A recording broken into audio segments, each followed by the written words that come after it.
Dog Pound eats the cheese. Who knew dogs like cheese? Threw it up, then ate it again. Colts do not remember the Titans. Eagles soar back against the Rams, being the only bird team in week 3 to actually win a game. We got the boys are scoreless again in another second half. And we're going to be talking about a lot of that and more. Also looking out ahead for week 4. Stick around here on People Debate. First off, thank God, praise the Lord, that we can talk about it. Let's talk about it. Come on, let's see what you say. It's the People's Debate. Sports mailman Joe with the news. White tea coat and opposing views. Sheriff West got picks for you. Milton is the glue. But your thoughts make this click. Opinion, raise questions. What you got to say, quick give. It's the People's Debate.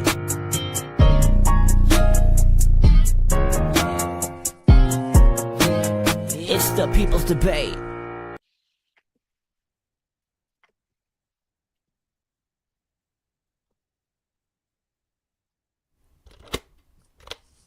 Are we on the air? People. Salutations and shalom. This is the People's Debate Football Pod. I'm your host, and I am joined, of course, by the always faithful brothers. You got the sports mailman Joe up in over there, and we got Jose, host and creator of Puro Pinche Sports, not Exit 7, over here in the corner. Again, we are the People's Debate Football Pod, and yes, we are live. Fellas, it was I'll say, to put it in words, it was a chaotic week 3, hence the title. Yes. The chaos was special teams, defense, offense, blowouts. No matter where you look at it, there was some chaos going on in week 3. Before we get into any football discussions, brethren, how are y'all doing? Shoot, I'm doing good, man. You know, baseball's about to start in the postseason, so my mind's going crazy right now. And then this crazy NFL season, man. Like, when was the last time we've seen one block field goal, let alone 3? Craziness. 2 in the same game. I know, it's crazy. So, yeah. No, I'm doing good. Crazy sports week, like I said, it was the witching hour on Max, man, because if you thought one team was winning, you were sorely mistaken, sadly. And yeah, that's just how the weekend went. But that's football for you. Any given Sunday. 100%. That should have been this freaking title. Damn it. All right. Nonetheless, I think chaos is fine. Funny enough, speaking of the chaotic week 3, this was the most games featuring a game-winning score in the final 3 minutes in the fourth quarter since they took count of it since 1970. So very chaotic, not a typical week. Any given Sunday, yes, but not a typical week that we are accustomed to seeing. And I can't get enough of it. I love it. But fellas, other than how you're doing, could I get some good news before we start this football conversation, just in case it gets spicy? Shoot, I'm trying to think on top of my head. Like, I can only think about my Yankees. My Cowboys let me down once again. So at least I could think about that being good. They made it to the playoffs once again. That's why the flag, you do not see the Cowboys flag on my wall. I'm almost going to do like a Skip Bayless type thing. When they piss me off, the flag comes down. Whenever they do something good, they'll be back on the wall. But the way they played this season, I don't know if they'll be back on the wall this season. I had a tumultuous sports weekend, so there's nothing good for me to say. But the best news that I got was today. Joe is not letting the Cowboys flag hang out around, so I'm happy. I'm happy. It's pretty good news. Thank you. It's good, great news. Thank you, Joe. Don't ever let that shit happen again. Don't bring them back up here. You know, we love Texas, and a lot of people love the Yankees. Yeah. I honestly thought you were going to say you made regular. That's what I was thinking. I was like, oh, hell yeah. Maybe that's what he got. Nah, they don't want me to do that, bro. They don't want me to do all that. All right, real quick. Again, week 3 was chaotic. Looking at week 4, I mean, I think there's a lot of meaningful games, a lot of games that can possibly be an ending of a season, and we'll talk about all that later. I'm pretty sure we got Joe the sports mailman. I'm pretty sure, Joe, we might have some news. Is that correct? Oh yes, sir. We sure do. Okay, Another well let day, me another letter. good. Well, let's frame you up and let's get into the news segment with Joe the sports mailman. Dude, I love that AI picture. Hey, shout out Jose on that one, man. Crazy.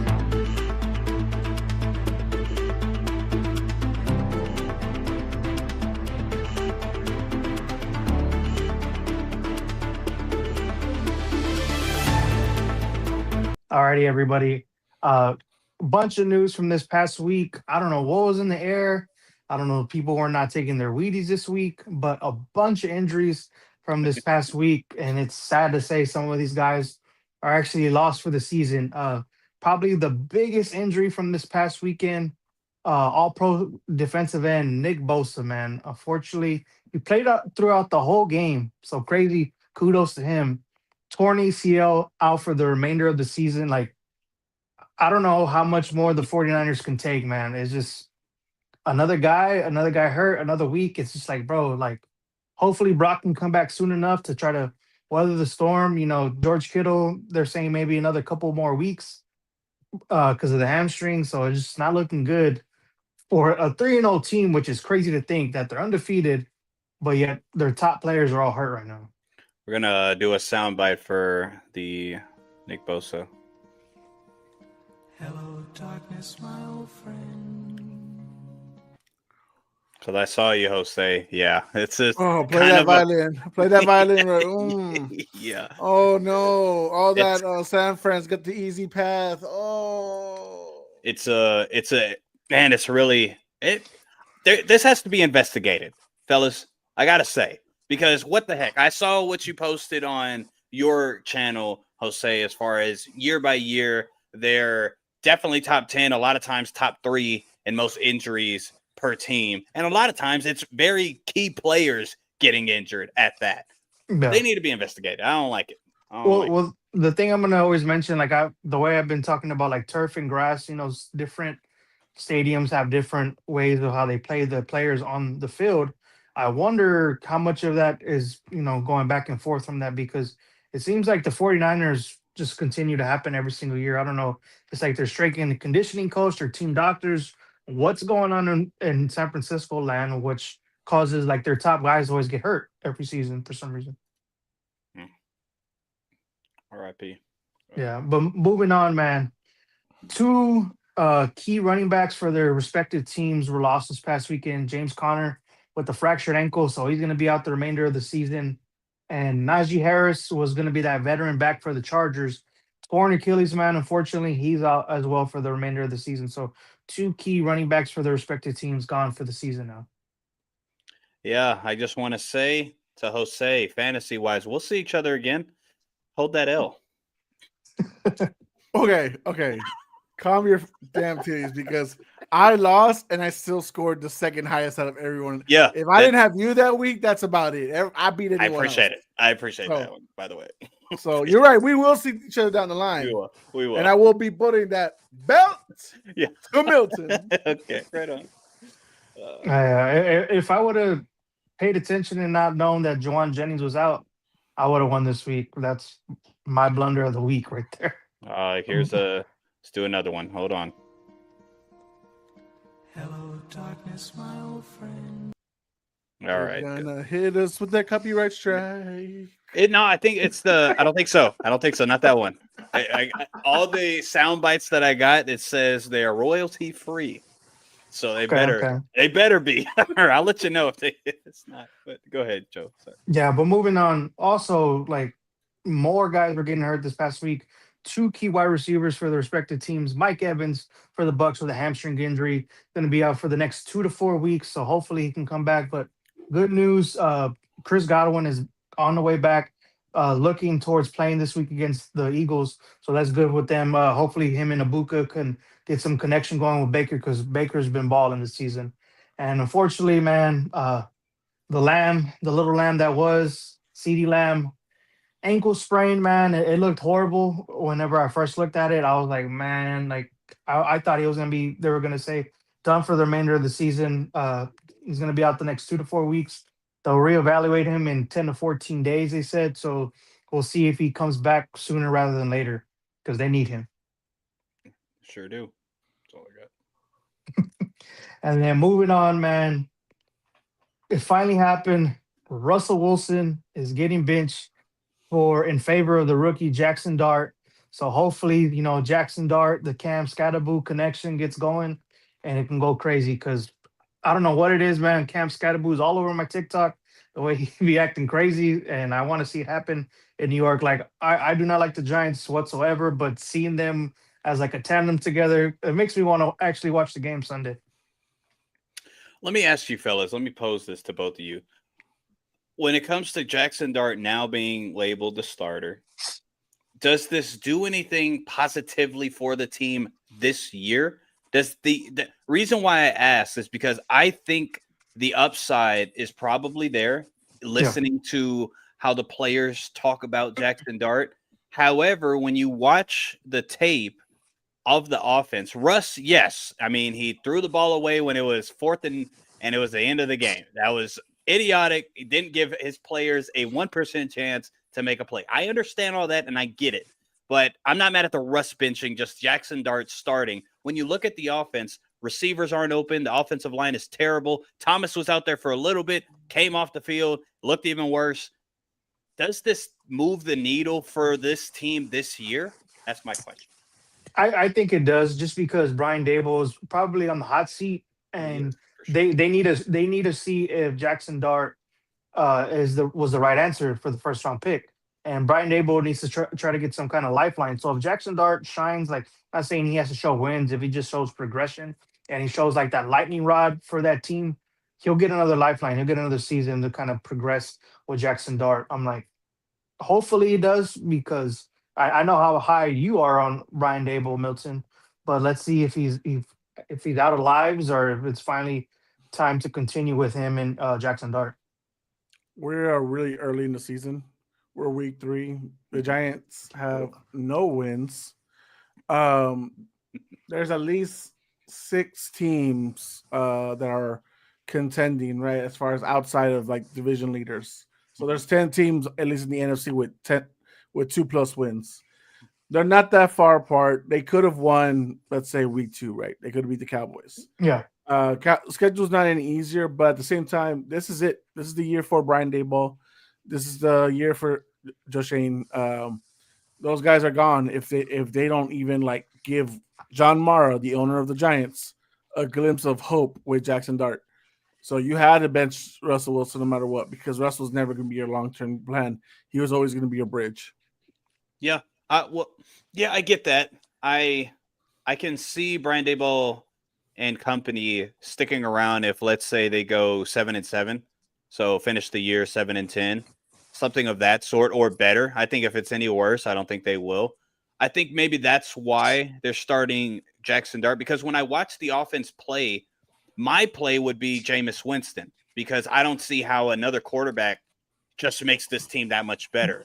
But that's the same thing. That's the same thing, though. If you go from Russell to Jameis Winston, it's not. You're looking at the future. You drafted Jackson Dart in the first round for a reason, so you need to see what he has sooner rather than later. Kind of whenever we talked about last year with Drake May, and you were not fond of starting him early, and I was like, you need to start these guys early, because if you draft them and they hit, you can capitalize on their contracts early rather than later. Because if you had them sit a whole season, and then in year 2, I'm like, say he were to get hurt, well, then you wasted another year. And so you're going into year 3 on a 5-year deal. So you need to like progress this, because offensively, man, they have a good offense. Malik Neighbors, Wandell, Cam Scatterboo, Tracy before he got hurt, has another injury from this past week. So he's going to be out at least 2 to 4 weeks with the dislocated shoulder. So they have the pieces. Offensive line. The offensive line is yes.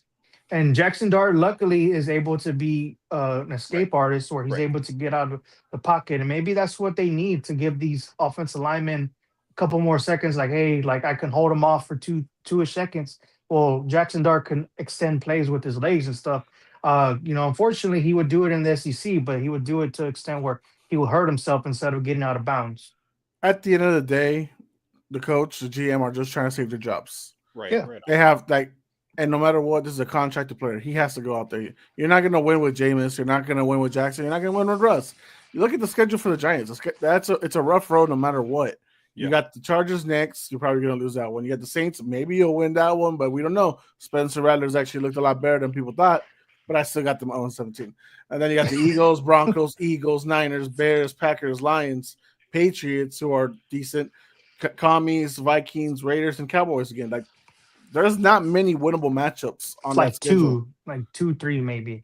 Maybe. And if you got, let's say this, Milton, the Chiefs game, they lost by what? 13 Yeah. points. Yeah. If you had fresh eyes and if you didn't have nervous Russ out there, it's a winnable game. It was And for so the that's longest time. It was. So that's probably what the guy, Brian Daboll, Shane are looking at. It's like, these, if we're close in a lot of these, it's winnable, So let's go out there and try something different. We have to. Yeah. Go ahead, Joe. Yeah, and then the last bit of news, man, I was kind of surprised that they ended up doing this. Texans release safety CJ Gardner Johnson. I was kind of surprised that you bring him in to kind of solidify that defense. I know that I was kind of surprised with it because the defense has been the saving grace for this team, and you kind of take him off. I don't know what's going on in the locker room. I know CJ has always ruffled a little bit of feathers from the different teams he's been with in the past couple seasons. Maybe that's what it is, but I was kind of surprised with that. Like, he's a good safety. Any team would be lucky to have him on their roster. Go ahead, Jose. He's on the downward spiral of his career, and he's got to be on the right team to make things happen. They're getting Jimmy Ward back, which is a big thing for Texans. They don't really need this in this situation. That's what made the trade weird in the first place. Yeah. It was like they made the trade just to cover for those first few weeks that Jimmy Ward would be out. And then that's really it. Like, they weren't going to keep him. And there's no way with his attitude, he was going to be like, okay, well, I'll come off the bench. I'll be back up, whenever he's tired or hurt or anything like that. Like, Yeah. that was never going to make the case. And yeah, he's a trash talker, right? He's also coming off a Super Bowl championship. So whoever's going to need that nasty later on in the season is going to pick up a nice piece. But, I mean, it's surprising because they traded for him, but at the same time, it's like, I don't know if you really like want to invest that much into him. Yeah, I'm not saying like you give him a big time contract, but I feel like he's a veteran. Like these contending teams will get like in their later years, like kind of like what the Patriots would do a lot. They would get guys who are veteran based, who have won before, and it's like, damn, how did you let him go to the Patriots? How did you let this guy go to the Chiefs? How, like the Chiefs have been doing the past couple of seasons, getting guys. You're like, damn, how did this happen? So I just wonder what's going to happen with him moving forward. I'm pretty sure. Well, he's definitely got to get picked up. No, Oh, for sure. He's a Like- good talent, but I hear Jose's point. The team needs for specifically Houston don't really need him. And if he's a issue in the locker room, like he doesn't like his role, which it could be fair that he doesn't like his Yeah. role, but they don't really want to hear that. So he'll go to a team he's more needed. Patriots, Cincinnati. or whoever. Cincinnati, big time. Cincinnati needs a lot. Big time. Okay, go ahead. Is that it? No, that was it, man. That was another day, another letter by the Joe, the sports mailman. Well, thank you. I appreciate Joe, the sports mailman. All right. Before we get into the next segment on Poodle Players of the Week, let's talk about a couple key games. We had the last game that's on the mind that I think one of the bigger games to really that's in discussion is going to be the Baltimore Ravens going up against the Detroit Lions. Detroit Lions winning 38-30. There's a lot of things you could take away, but fellas, I would love to know what y'all's biggest takeaways are or questions after watching said game. I mean, Baltimore has abandoned the defensive identity. Yeah. Let's go out there and just say it. That this is what the team was known for. This is what the division was known for, is for heavy defensive prowess. And for the most part this season, all the teams have really like, except for the Browns, have really sucked as far as being consistently good at defense. Yeah. And like, I don't get it because I've talked about it before here. I talked about it on my show last night. Zachary Orr, since they brought him in, it's like, does the defense not matter to you? I mean, I get Kyle Van Noy is out. I know Matabuke is out, but are we not? We stopped trying. We're giving up 200 rushing yards now. We're giving up multiple 30-point games. We're losing to teams we probably shouldn't be losing to. We busting up leads. I mean, I know that's a John Harbaugh thing already, but in the last 2 years, it feels like it's even worse. And it's like how we. And this is the tough part because we're gonna go on later on, and it's either gonna be us, sports pundits on the big shows and stuff like that. Be like, well, what is Lamar Jackson not doing enough? And it's like, No. but that's gonna be the narrative. I understand. I understand. I'm saying that will be the narrative, and it's like, no, this defense, which is supposed to be the best defense that Lamar's had in a minute, is giving up 30-point games twice already this season. Yeah. They busted up the lead. Obviously, Josh Allen ran down the throats in the fourth quarter. Mhm. And then they couldn't stop Sonic and Knuckle. And Jared Goff has, again, another big game where he's not pressured, not even sacked once. And so, like, yo, you have MVP talent at the helm. You have a solid wide receiver 1/2. You have a Hall of Fame running back who's causing really bad fourth quarter mistakes with those 2 fumbles so far this season, 3 total. This, 1 for each game, and so I just don't get it. And the sad thing is, the pundits, the people online that just want to hate on Lamar, is going to throw everything at Lamar. But the only thing Lamar is guilty of for this game was the fact that he was indecisive when to run, and just stood there in the pocket way too damn long, and that's why he got sacked 7 times. Yeah, 100%. Whenever looking back at the game, one thing that I was going to get furious about, I knew a lot of the same pundits that you're speaking of were going to talk about, like, oh, they're not protecting Lamar or what happened, blah, blah, blah.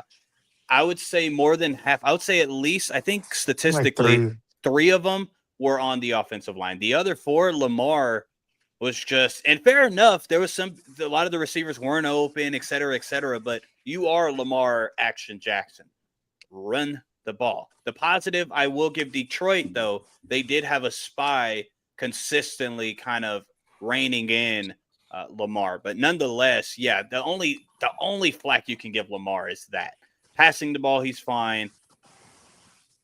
I think this was more on, like y'all said, honestly, is Baltimore's defense. The defense, at least even last year when in the beginning of the year the secondary was terrible, they were able to stop the run, right? They're not able to do anything right now. That's a odd situation for them to be in right now. And don't get me wrong, it is the Lions. Penei Sewell had a career game. If you really look at the deeper stats of what Penei Sewell was able to do, he might just be. It was mainly in the running game, but nonetheless, right on. But still, you let David Montgomery, which I love Montgomery, but he was the main attack. He was the guy that it wasn't Gibbs, it was him. It destroying him. It was him. So is there a reason for concern when it comes to the Ravens? Because at least 2, Joe, I don't remember yours, but at least 2 or 3 of us have the Ravens being in the Super Bowl and possibly winning it. I'm almost want to go back on that already, not because of Lamar, not even because of Derrick Henry. I think Derrick Henry will fix that. I think he'll be able to fix that. He's strong-willed, a strong mind. He's fine. The offensive line's not bad, so I think he'll be fine. But that defense, I don't care if they do another second half. Secondary is going to end up being better than they are now. What about the run and stopping defense? But is there a legit cause of concern for the Ravens as far as playoffs, playoff run? What would y'all say is the concern? Yeah, I would, because in the 2 losses they had, it was shootouts. And in the sense, I know Detroit had that game won. Baltimore ended up scoring a late touchdown to kind of make it look skewed from what the game really was. But I'm like, they're making it where Lamar has to be perfect and do like these superhuman like plays and make sure he doesn't mess up. And it's like you cannot just expect Lamar to just be perfect throughout the whole game. I'm like, he's everybody's human. Like you see some of these other all-worldly quarterbacks mess up sometimes. So it's just like, bro, you have to give your quarterback a chance in order to lead down the field, to score, stuff like that. And it's just demoralizing because if say every play, every drive, the opposing team is just going down your throat and scoring, then your coach comes to you, hey, we need a big play, we need a big play, we need to get back the momentum, get back the momentum. So it's just like it's demoralizing to Lamar because this team that he has, you would think on paper should be at least 2-1. You know, it's crazy, like or even Should be 3 undefeated. and 0. Yeah, it should Yeah. be 3 and 0. And it's crazy Technically. to think like they're 1-2 right now. Yeah. And the AFC North, Joe Burrow is hurt, so you don't think Cincinnati's gonna end up being where they're at. Cleveland's Cleveland. Aaron Rodgers is just one bad play away from having his season go in the tank. So it's not like the AFC North is like setting the league on fire. So this is a winnable division by all means. It's just they need to get back to the basics and stop trying to do too much. I know Richie asked this in the group chat. Shout out to Richie. Um, I'm really sick and tired of them really holding back Derrick Henry. Mhm. And I say that because they're going again back to their 12, 13 max carries per game. Right. He had 10 in the first half. Y'all know that? Yeah. He had 12 for the total game. The next two, 14 minutes left in the third quarter. The next one, the fumble, which has 8 minutes left in the game. That means he went a quarter and a half without touching the ball.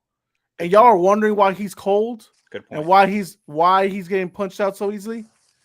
Like this is that you gotta like.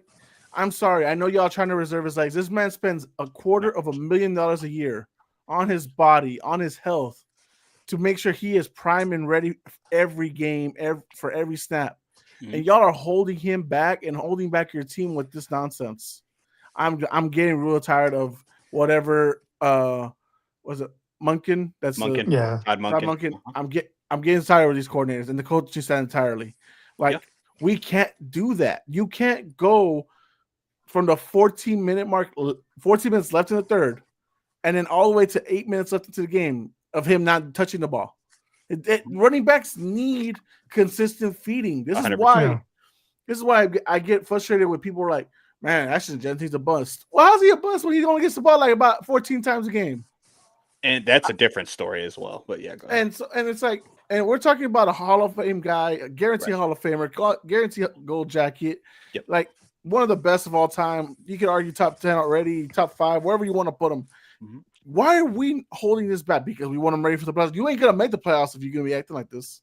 And it to add to y'all's point, one, just so nobody misrepresents you, I'll say he and me and none of us are saying that you should run him to the ground, 30 carries or nothing like that. Nah, if you give him about 20. 5 carries you give him 5 carries a quarter, that's 20 carries, just like you said, Joe. I don't understand, like you said, Jose, why you start him off so hot and then give the ball to him later. He fumbles. Oh, it's on Derrick Henry. First, all fumbles are different.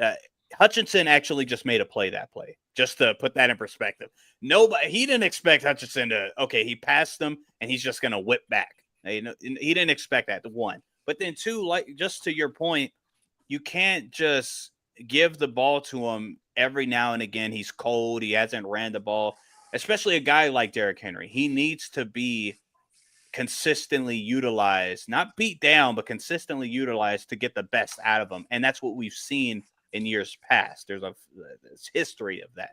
Yeah, because I just looked it up. I'm like, whenever they give him 20 carries, they're undefeated. I can't remember in the first game how many carries he had with Buffalo, but last season when he got the ball 20 times or more, 8-0. So that's something they should do because if their defense is going to be this horrible, feed Derrick Henry, make it where it's keep away football. Almost go back to Lamar's MVP like season whenever his numbers weren't that great, but he did what he needed to do to make his team win. And that's what they need to go back to. I feel like they don't need to be a high power offense scoring 40 ish points a game. If they score 28 and limit their defense to a That's the bend thing. don't break defense, That's the thing. they should be. So it's just interesting. If you can dominate the time of possession, you're also playing defense offensively. To your point. So that's what they need to start doing if they want to get out of this hump, because this upcoming week that we're going to talk about, we'll see. But also one last thing on this game, Joe, to your point initially, well, your first initial point, Baltimore luckily is in the AFC North right now. Yeah. I know historically we would say that, but since he is gone, the Cleveland Browns defense is, I think, the best defense in the NFL, but their offense is absolutely terrible. So that's going to be gone. And Pittsburgh defense isn't playing well. Also, Aaron Rodgers, I've been a component of Aaron Rodgers. He's not playing well. I don't care what the stats say. He's not really doing that good. I just want to put that in perspective. So luckily they're in that division, but nonetheless, they don't really care about making the playoffs. They care about going to a Super Bowl and winning it. And with this kind of team this kind of film that they're putting up for us through 3 weeks, that's not going to fly. All right. I'm throwing some comments up. Please. Roseboy Key. My boy Milton. Hey, man. Counting out. And this next one is actually inaccurate, but I think he's just trying to troll on him or something. Our boy Cody says Henry does get like 5 fumbles a year. Nah, that's not true. I don't think he's got 23 total fumbles in his career, and that's 10 years. So that's averaging 2.3.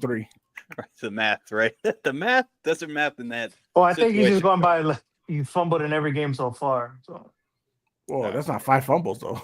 Still, I know. Nonetheless. Okay, he's on pace for at least 5. Another when it comes to, speaking of Cody, Houston, Jacksonville, let's talk about Baltimore's woes. We talked about Baltimore's woes. Let's talk about Houston's woes. Jacksonville won. Before y'all talk about the negative with Houston, we have to give proper praise to Jacksonville, in my opinion. Do we? Defense, I think so. Okay. Defensively, I don't think so. Good question. But no, let me cook a little bit. Defensively, last year their defense was absolutely bad. It was very atrocious. This year, they're leading in interceptions. Their interception touchdown allowed ratio is good. The defense as a whole is playing much better, especially the pass rush. I mean, we all understood if Trayvon Walker can be what everybody anticipated, and John Hines Allen is a dog anyway. So yeah, they are playing fantastic. Armstead is adding another layer of the pass rush ability, and the defense is playing well. The limiting factor for them right now is Trevor Lawrence and the receivers. It's not just Trevor Lawrence, everybody. They're leading the league in drops. Yeah, I don't know what the heck is up with them, but I think he'll fix that. I want to know. I wonder if Trevor Lawrence will fix his issues. So we'll see about that. But let's get on Houston. I just want to give proper praise before we dig into Houston. Houston is 0-3. Everybody except me expected them to win the division. I still expected them to be better than this, but I did have them starting 0-3. Other than offensive line, what are you guys seeing that's causing the issues other than offensive line? Obviously that's the key, but there's other things that's happening as well other than just that. Yeah, I just think that hinders a lot of it. And then no solid run game because Joe Mixon's not there. Damian Pierce, they're not even playing him right now. I know what's going on in Houston with that. So you're having regardless of the fact, like just 2 years ago, he was 1,000-yard rusher, if I'm not mistaken. So they need some form of run game there. Ubawale or whatever they call him. The fumbles were getting to him, so they're like, oh, we ain't playing you. So that run game really helped CJ his first 2 seasons. So now you're putting more emphasis on CJ Stroud. And now this offensive line, which we all talked about in the offseason, is like, you need to fix this offensive line. If not, it's going to look ugly offensively, and it's showing its ugly head because the Texans have only given up, like, I think 17 points, 20 points. Any other week, like, that defense is doing their job. And it's sad to say, like, this defense can be all worldly, but the offense is just not giving them at least 20 points or 20, like 3 touchdowns. If you get 3 touchdowns out of this offense, they're probably undefeated right now. it helps that neither team wanted to win this game. It looked like if you really look at Yeah. this game, neither team wanted to win. Trevor gave the ball, CJ gave At the the ball. end. CJ, So weird. so I'd say it was just like that. Nobody wants to win this game. I see. Okay, so I mean, I don't know, man. I mean, at the end of the day, I hold big stuff on coaching, but players on the field have to get the results. And CJ Stroud, for a guy that we were all praising after his rookie year, we're saying top 10 guy. Well, he's barely looking top 20, maybe top 25. I mean, at this Thank point, you. because it's just Thank you. it's like, dude, like you were asked, you wanted all the weight on your shoulders. Right. You wanted it. You were telling people you were already top 3 in the league. Well, now you're not even top 3 in your own damn division at this point, from what it looks like. So I don't know like what more can be done. Like, and Trevor's not looking any better. Like Trevor is literally throwing the ball, you know. It just depends. With Trevor, it's Like a TJ somewhere out there. it's hard to evaluate Trevor because one, he throws some stupid balls still, and that's disheartening for a guy that's been on his side. I think you were on his side for a while as well, Jose. It is disheartening, but a lot of it is just I don't know how much to put on him because his receivers are dropping the ball at an alarming rate at that. Some of them, I get the hospital ball argument. I'm with that. But some of them aren't hospital balls. They're just catches. You're supposed to catch the ball. And so that's also going to feed into Trevor just trying to make a stupendous play that's not necessary, which I think he did at the end of that game and almost cost him the game. But CJ Stroud, I'm glad you said what you said, Jose, because I think people need to put that in perspective. It's early right now. We'll see. But if it continues, I heard all this stuff about Daniel Jones. I heard all this stuff about other quarterbacks that were in bad situations, bad offensive line, bad this, bad that, bad that. And then the quarterback was chastised for it, for the bad decisions that they would make. CJ Stroud's making bad decisions as well.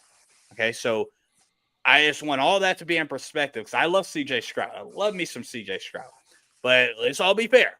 I want it to be a fair narrative that if this continues, that whole CJ Stroud, it's all the offensive line's fault, which it could be. He's part of it now too, if we're going to keep it consistent. That's all. It's the whole Houston offense. So Absolutely terrible. Nick Cody Haley. says time for Houston to tank. That's too early.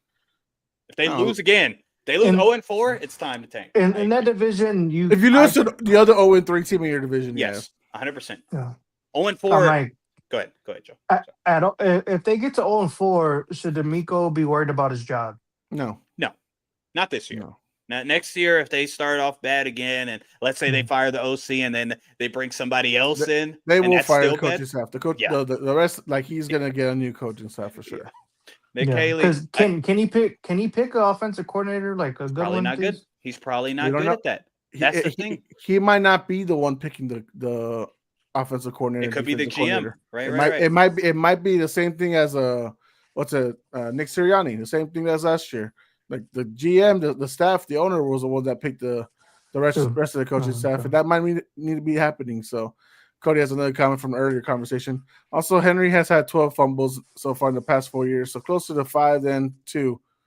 And then Kermit the Frog. But still, Just- overall, just Wait, hold on. Go ahead. All right, go ahead.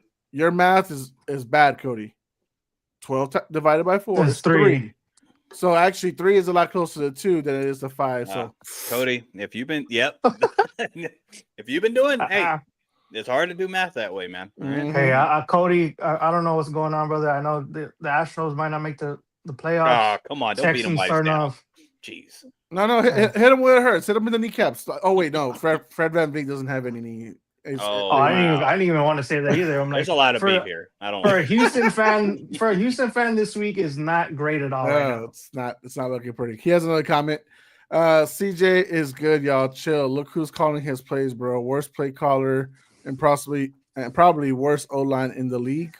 I mean, O-line, yeah, they're fighting Cincinnati for that worst for spot. sure. Or Tennessee. Yeah. Yeah. But I mean, no, we have to hold CJ accountable. At the end of the day, he is still the captain on the team, the guy with the ball at the hand most of the time.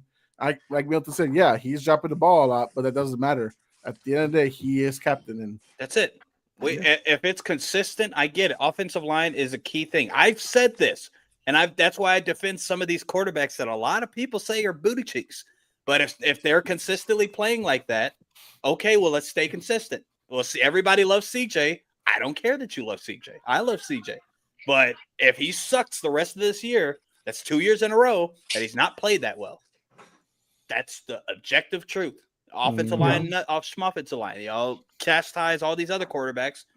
Be consistent. That's all I'm saying. And If it continues. And Cody's ready to get rid of him. D'Amico got one more year, though, of this BS. I agree. If this continues. And that's why some people don't like the defensive-minded head coaches. Because I've been like that for years. I'm like, offensively, the way this league is now. But that doesn't. No, we can't ignore that. That's a horrible aspect of things because this league still wins on defense. Like that's what's like going just pure offensive mindset is bad because if we just do that, then there is no such thing as defense. Then we're all college football, and college football is overrated. No, but as but far now, as the high scoring games like that. No, but if we look at it right now, all the like upper echelon coaches for the most part, all offensive minded guys. If we think about it, but if we look at the past head coaches to win Super Bowls, a lot of them are defensive minded. You got Belichick, you got Pete Carroll, you got a lot of other guys. But that was before. Andy Reid's not winning those things without Steve Spagnuolo. Like, let's be honest, like at all. But a lot of these guys, huge. A lot of these guys have good, like they know how to pick their OCs, DCs. But True. They're the guys like. I think it's a mixture of both. Like I don't think the head coach, defensive minded, offensive minded, really matters. But I've seen a lot of things turn south quicker with defensive minded head coaches. Not necessarily because of them, but it's mainly. Can you galvanize a group of coaches that can make good product on the field? And to your point, Jose, though, sometimes you don't have that option and you have to litigate that to the GM or whomever. So I give you that. We got to remember, too, at the same thing, like it's not even the head coach is going to be so focused on the quarterback. It's literally going to be the OC. So as long as you got a solid OC, your quarterback will be just fine. Yep. And that's the thing with CJ. He hasn't had, according to Houston Texas fans, he has never had a solid OC. You know, Bobby Slowick was overrated for his first year, according to all the Houston fans. So that's crazy. I bet you wish you had Bobby Slowick now. The first year he looked good. I'm like, a lot of people were looking at him possibly being a head coach. I remember after that he interviewed. Yeah, that's what I'm saying. But that's what I'm saying. Like the Texans fans will tell you now, like he was bad. You know. Yeah. And they missed the second year, it changed. Like I don't think it was him. It's the offensive line was worse. Yeah, you know I mean, like, when are we gonna put stuff on Caserio, the GM? Right. Like when are we gonna put it? Like, are we not learning from Cincy? Are we not learning from all these other teams? First of all, he's from the New England organization. They invested O-line first most of the time and defense. Like. So why aren't you doing the same thing and protecting your quarterback? So weird. Because if you can keep your quarterback upright, and then the guys are dropping the ball, then we got a different story. Because look what's happening in Indianapolis with the Chargers. I'm like, they don't have like top end echelon wide receivers. I'm like, look at what the Chargers are doing. Indiana, Minnesota, they invest in offensive line, and you could see that showing week by week. We got some funness here. Brandon comes in and says, "Why are the Cowboys dropping like flies?" I don't know, man. Maybe different turf, grass. Why is the league dropping like flies? How about that? It's crazy because like every week, I don't know what it is. I don't know if it's like a lot of these guys are not really playing in preseason. Like it's crazy to think like in 3 weeks, like I need to look at how many guys are season-ending injuries, how many guys are already out for like IR stints, because it feels like it's more and more by the week, like, and it's crazy. Like we're only going into week 4. Mm-hmm. So just copy paste Kyle Shanahan's plays, not an offensive genius. Fair, but it was working, wasn't it? It was working. They worked together, right? They were all in San Francisco. What happens? Yeah. And Cody says, "Nope, F Bobby." All right. Notice no one else hired him for a meaningful role after. Well, yeah, technically. I think he's in Miami, right? Miami. Yeah, and their offense also has no offensive line. Maybe he's getting the everywhere he goes. It's like no offensive line. Like so it's his fault.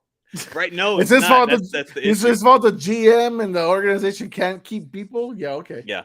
Definitely Come on, not. guys. Come on, Shout out, guys. shout out to Bobby Slowick. One last Yeah. game that we want to touch on is our beloved New England Patriots falling to the Pittsburgh stupid Steelers when we should have 28 points. Their goal, because I get the 35. turnover argument, but there's 2 touchdowns that's right there.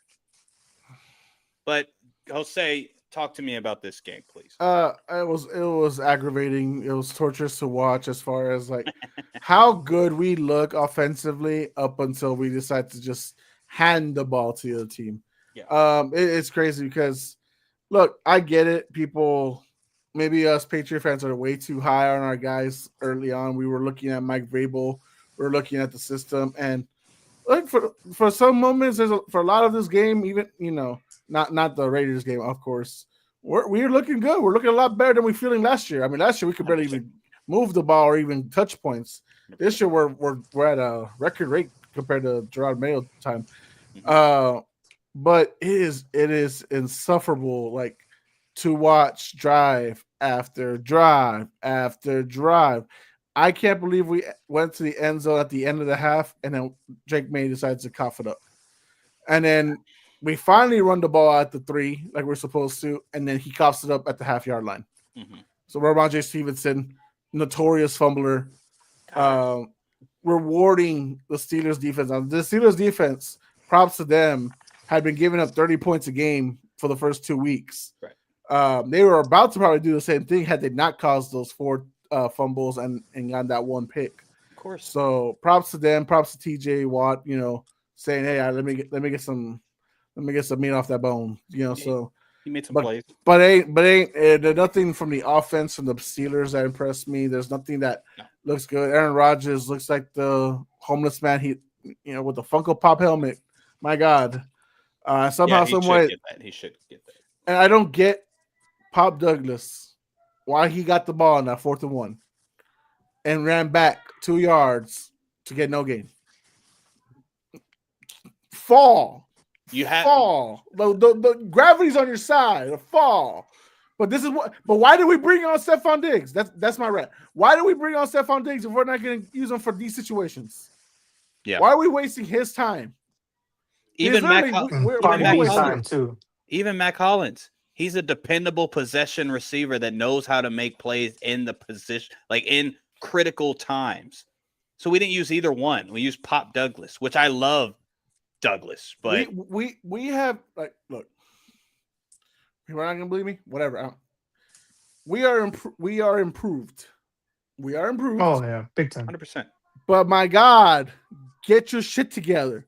We should be 2-1 easily. Yeah. And when are we gonna start playing Travion Henderson like the RB1 we think he is? When are we gonna do? Ramondre's not him, dude. He's on a $4 million contract per year. He no guarantees after this year. He is not your future. Then talk about Gibson. And then Gibson's a freaking just a punt return. Keep him that way. That's what he should be. You're right. And then Henderson, he's got the same run every damn time. Josh McDaniels, call something else. Why is he running left always? Right on. Run down the middle, run down right, mix it up. Why is he got the same play every damn time he's on the field?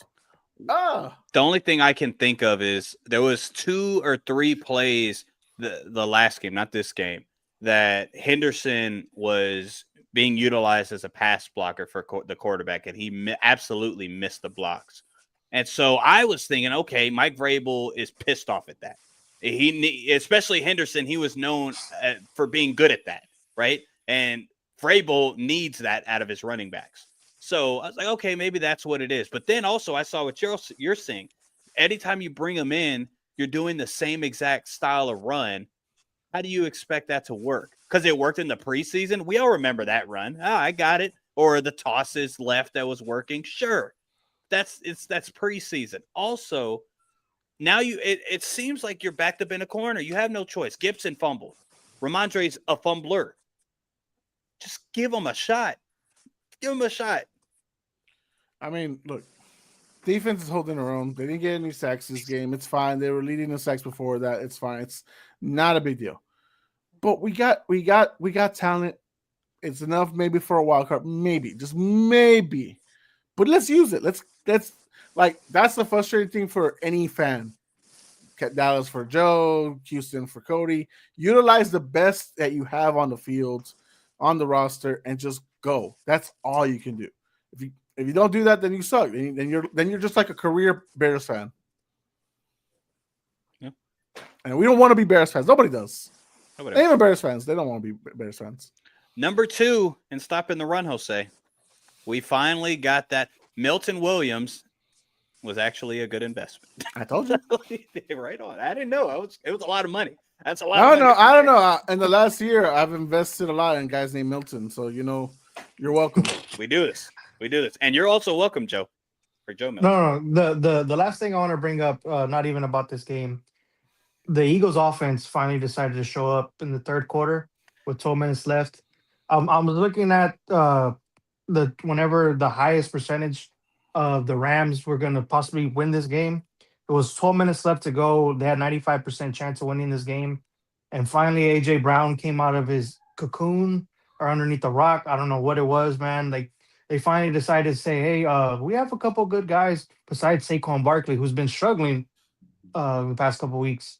A.J. Brown, Jalen Hurts had more passing yards than Matt Stafford in this game. Like that Eagles championship pedigree finally showed up, and I was kind of surprised they finally woke up because I was like, are they sleepwalking through this season? And because it looked bad when it was 26-7, and then they finally decided like, hey, let's throw to AJ Brown on a small corner and let him feast. Like, I just wanted to bring that up. Patella sucks. Their OC sucks. He has a boring scheme, and the players finally got in his face and said, let's open up the playbook. We have a top 5 wide receiver. We have a top 3 wide receiver too. Let's use them for God's sakes. They know we're gonna run. That's why Saquon can't get any bursts. Yep, 100%. Couldn't agree more. I will. That's the main thing. That's all they had to do. I'm more on the negative outlook of the Rams. But it's like I get it. They choked.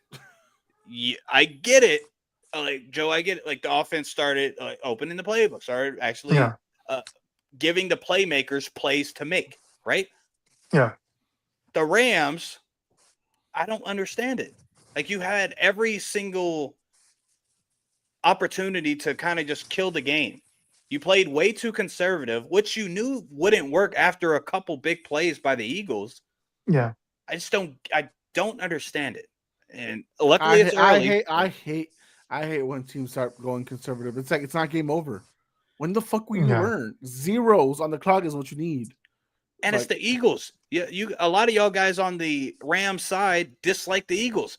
All right. Well, how about you keep this going? Like I don't understand. Yeah, like I thought the Rams were gonna win. Like a lot of us, I think, picked the Rams this past week, and we're looking really smart. The way they started out this game, it was 26-7 with in the third quarter with about 14 minutes left.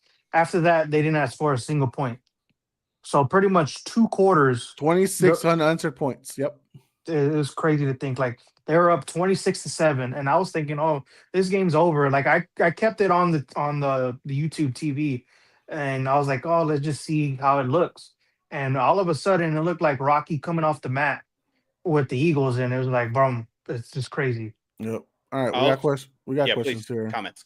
Go. Going back to the previous game, do y'all feel like the Patriots are making enough improvements this year to satisfy y'all, or is it picking up too slow still?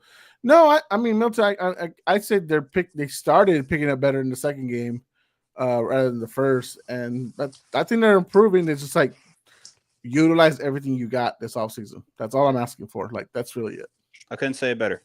One thing that we needed was Drake May to play better, and he is. Drake May's playing better now. He does have this weird fumble issue himself. That fumble that really pissed me off because, like, yo, what are you doing? He hung on into the pocket way too long on that one. 100%. And that's all. Yeah, 100%. Brandon has a question. Quinshon Judkins already showing out more than Travion Henderson. Quinshon's getting more touches. Yep. In the 2 games he's played, he's already getting more like opportunities than he's the lead back. Yeah, like. And he's playing fantastic though, not taking nothing away from him. He's almost leading the league in broken tackles forced. He's leading all the rookies. Shout out to him. running back rookies. Like No that's issue. Yeah, when they were at Ohio State, he was the The runner. power back. Henderson was the lightning. Understood. yeah. So- So I mean, look, I mean, I don't know if the allegations were true or not. I forgot what happened, but he They, signed they his dropped contract. it. So he Yeah. signed his contract. He's in there and he's doing what he's supposed to do. Good for Quinshawn. Like Good that's for him. he could have been a Patriot if he not been taken by the Browns like a pick or two before. It is what it is. Cody says, I try to tell y'all Diggs knee dip in the BBL, bro. He ain't playing football. All right. Yeah, well, he's playing Hey. football. He's playing football. I mean, he might be pregnant. He might be carrying for another next 9 months, Hey. but he's good. He's Hey, running shout out routes. though. About to be a dad. no. Shout out, dad gang. Garden says, "Oh yeah, I forgot Josh McDaniels returned. Yeah, it happens." And then Cody, who's in LA right now, saying Rams been crying here all week in Yeah, LA. I believe it. That's what they. Dude, I could imagine, man, like the high that they probably had. Like, imagine going to like a sports bar and they're up 26-7. I bet you it was going wild in there. Mhm. And then just Dominating them. and then boom. Yeah. It is crazy. Rams, y'all pissed me off. But let's get on a brighter note. Let's actually look towards the good that we saw in week 3. As far as now, we're going to the segment of the Puro Players of the Week, lead by Mr. Jose.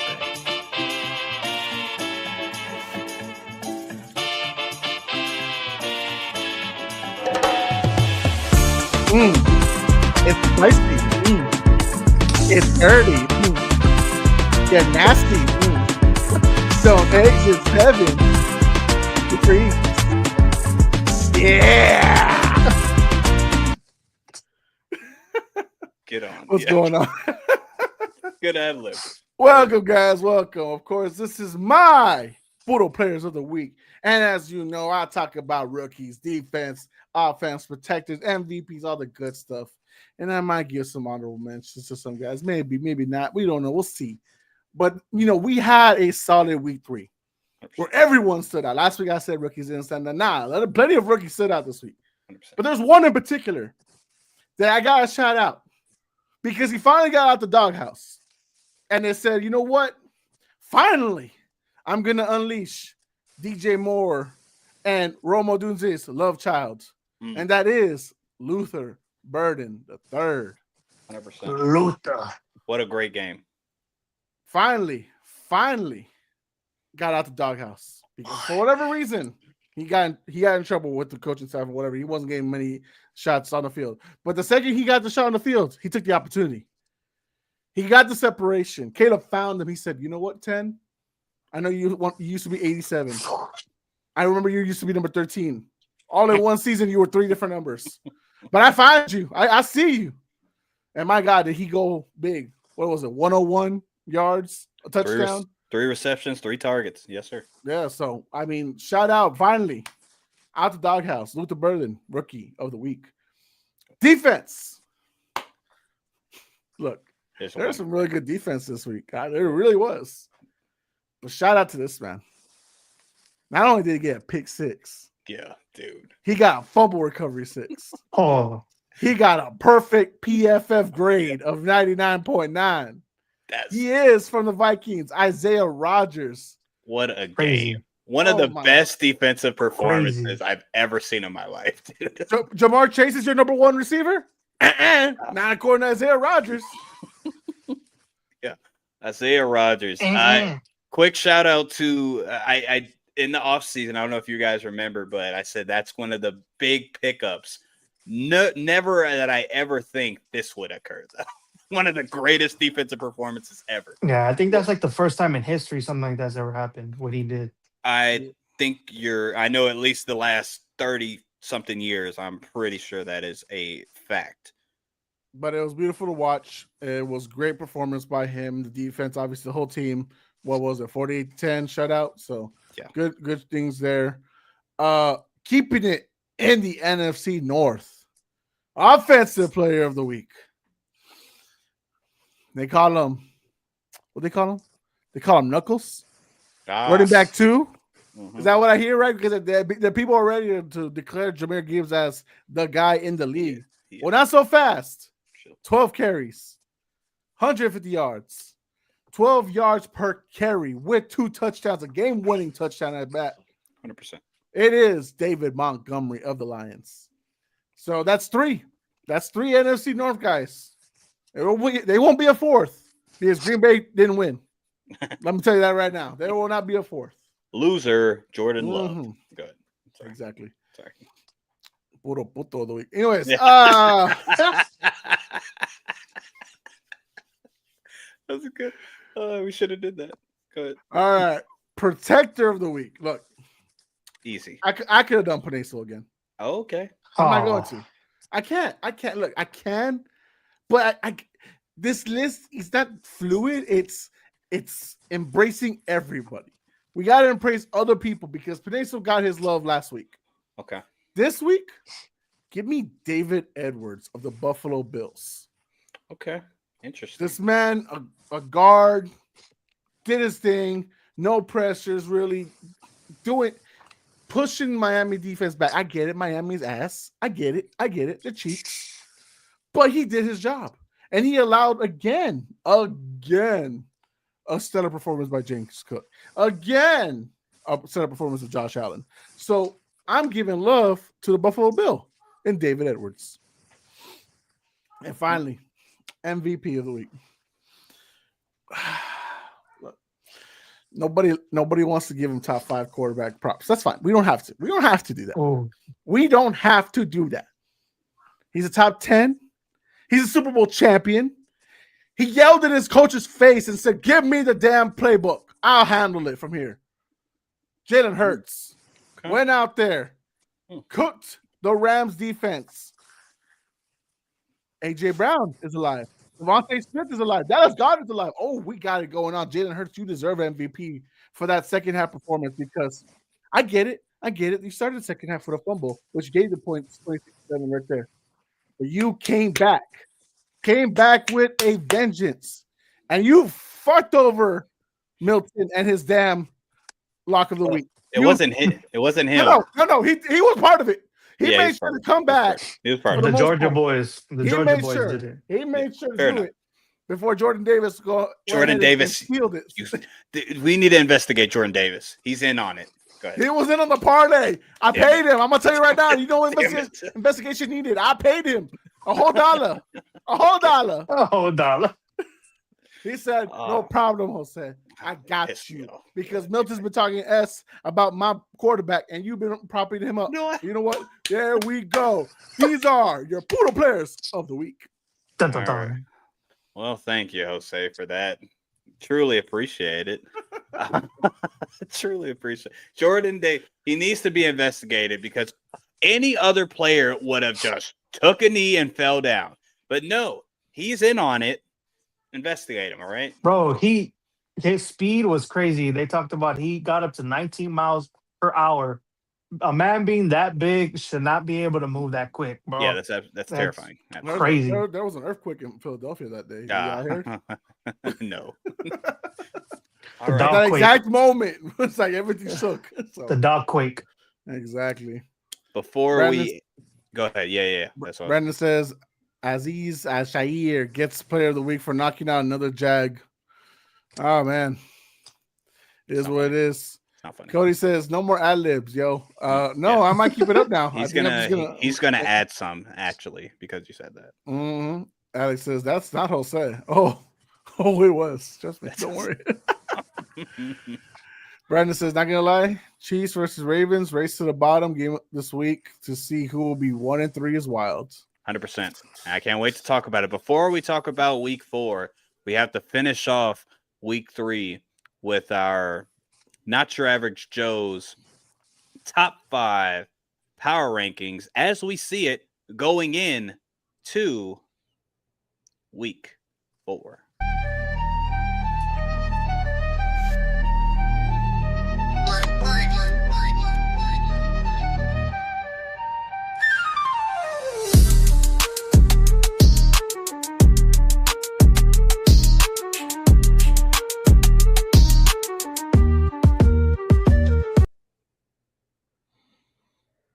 Right. Let's get into it. Not Your Average Joe's top 5 power rankings heading into week 4. Now, fellas, y'all know me. I just gotta make sure you guys stay consistent. I got exactly who you had last week, so I want to see what has changed. For me, I'm gonna actually give some honorable mentions just so nobody comes for me. Like, they're right there, and if you argue that they should be in there, I want to hear the argument first. Honorable mentions is going to be Detroit Lions and sorry, Green Bay, the Green Bay Packers. If I had them at number 1, they'd probably be number 5. You know what I mean? But I didn't. I had them at number 3. They're off the list. I get it's it's a great defensive team, blah, blah, blah. You freaking lost to the Browns, all right? You get deducted for that. I don't care how you lost. Jordan Love, you suck. All right, let's go into it. Number 5 on my list, finally making the list, and I'm happy to say they're on the list. The Indianapolis Colts. Indiana Jones and company, the most efficient offense in the league thus far. Top 3 in points, rush first downs, passing first downs, yards, almost every offensive statistical category. They are in the top 3, top 4, top 5. So they deserve to be in my top 5 on Not Your Average Joe's top 5 power rankings. At number 4, they were number 1 on my list last week. They get dinged because they freaking choked it up. The Los Angeles Rams. They stay on my list, but, just barely by the nitty-gritty of their teeth. Just because they did have a good showing, and then they lost it. So hopefully they learn from that. This team still showed how good they possibly can be. We'll see as this next week progresses. At number 3, I have the Los Angeles Chargers. So last week, I don't know what I had them. But they were top 3. 2. Okay, thank you. So I got them going down just because they did beat the Denver Broncos. I understand that. But they barely won, and they let them just hang around the entire time. Bo Nix actually makes some accurate throws, at least 3 of them. That's 3 touchdowns, honestly, that he should have had. They were wide open. He overthrew them. So I'm not going to give them extra points for that. They'll go to number 3. Number 2, the Buffalo Bills. Buffalo Bills handled business. It looked a little iffy. It's a divisional game in the beginning, but Josh Allen looks like Josh freaking out. James Cook leading the league in rushing touchdowns again. Right? I couldn't believe that was still happening. Damn it! But everything on the offense is flowing. The offensive line is playing great. The defense isn't playing great, but they're playing like a bend don't break style of defense. And it was against a divisional opponent and desperate offense in the Miami Dolphins. And number 1, claiming the spot again, the Philadelphia Eagles. Kind of like how Jose said in the beginning, his MVP as far as Jalen Hurts. I think Jalen Hurts kind of got bailed out by his wide receivers, but that's another story. The wide receivers got the playmakers made plays. Jalen Hurts made plays. The defense started making plays. The defensive front is just beautiful. And yeah, they are the defending reigning champs, and they reclaim the spot because now they have an offense. They actually showed me that they had an offense that they can work with. So that's my top 5. Nice. But moving on, your boy Joe, the sports mailman, is Not Your Average Joe's top 5. I do have 2 honorable mentions, the Detroit Lions and the Los Angeles Rams. But moving on to number 5, the Indiana Jones-led Colts at number 5, man. The way they've been playing, the way this offense has been looking, it's looking crazy. Like, I only think the punters maybe punted maybe one time. One time, unfortunately. Sorry, Indianapolis. For the first 2 games, I think he hadn't punted. So in 3 games for your punter to only punt one time, hey, I want to have his job, bro. Moving on, number 4, man. It doesn't matter who is around him. He's continuing to lead this team. Salute to him. Hopefully more people give him his love. The Tampa Bay Buccaneers and the Baker Mayfield-led Buccaneers. It's been crazy, the offensive line, the way it's been looking. And, Mike Evans goes down, unfortunately. But, Baker Mayfield's looking like MVP, realm right now.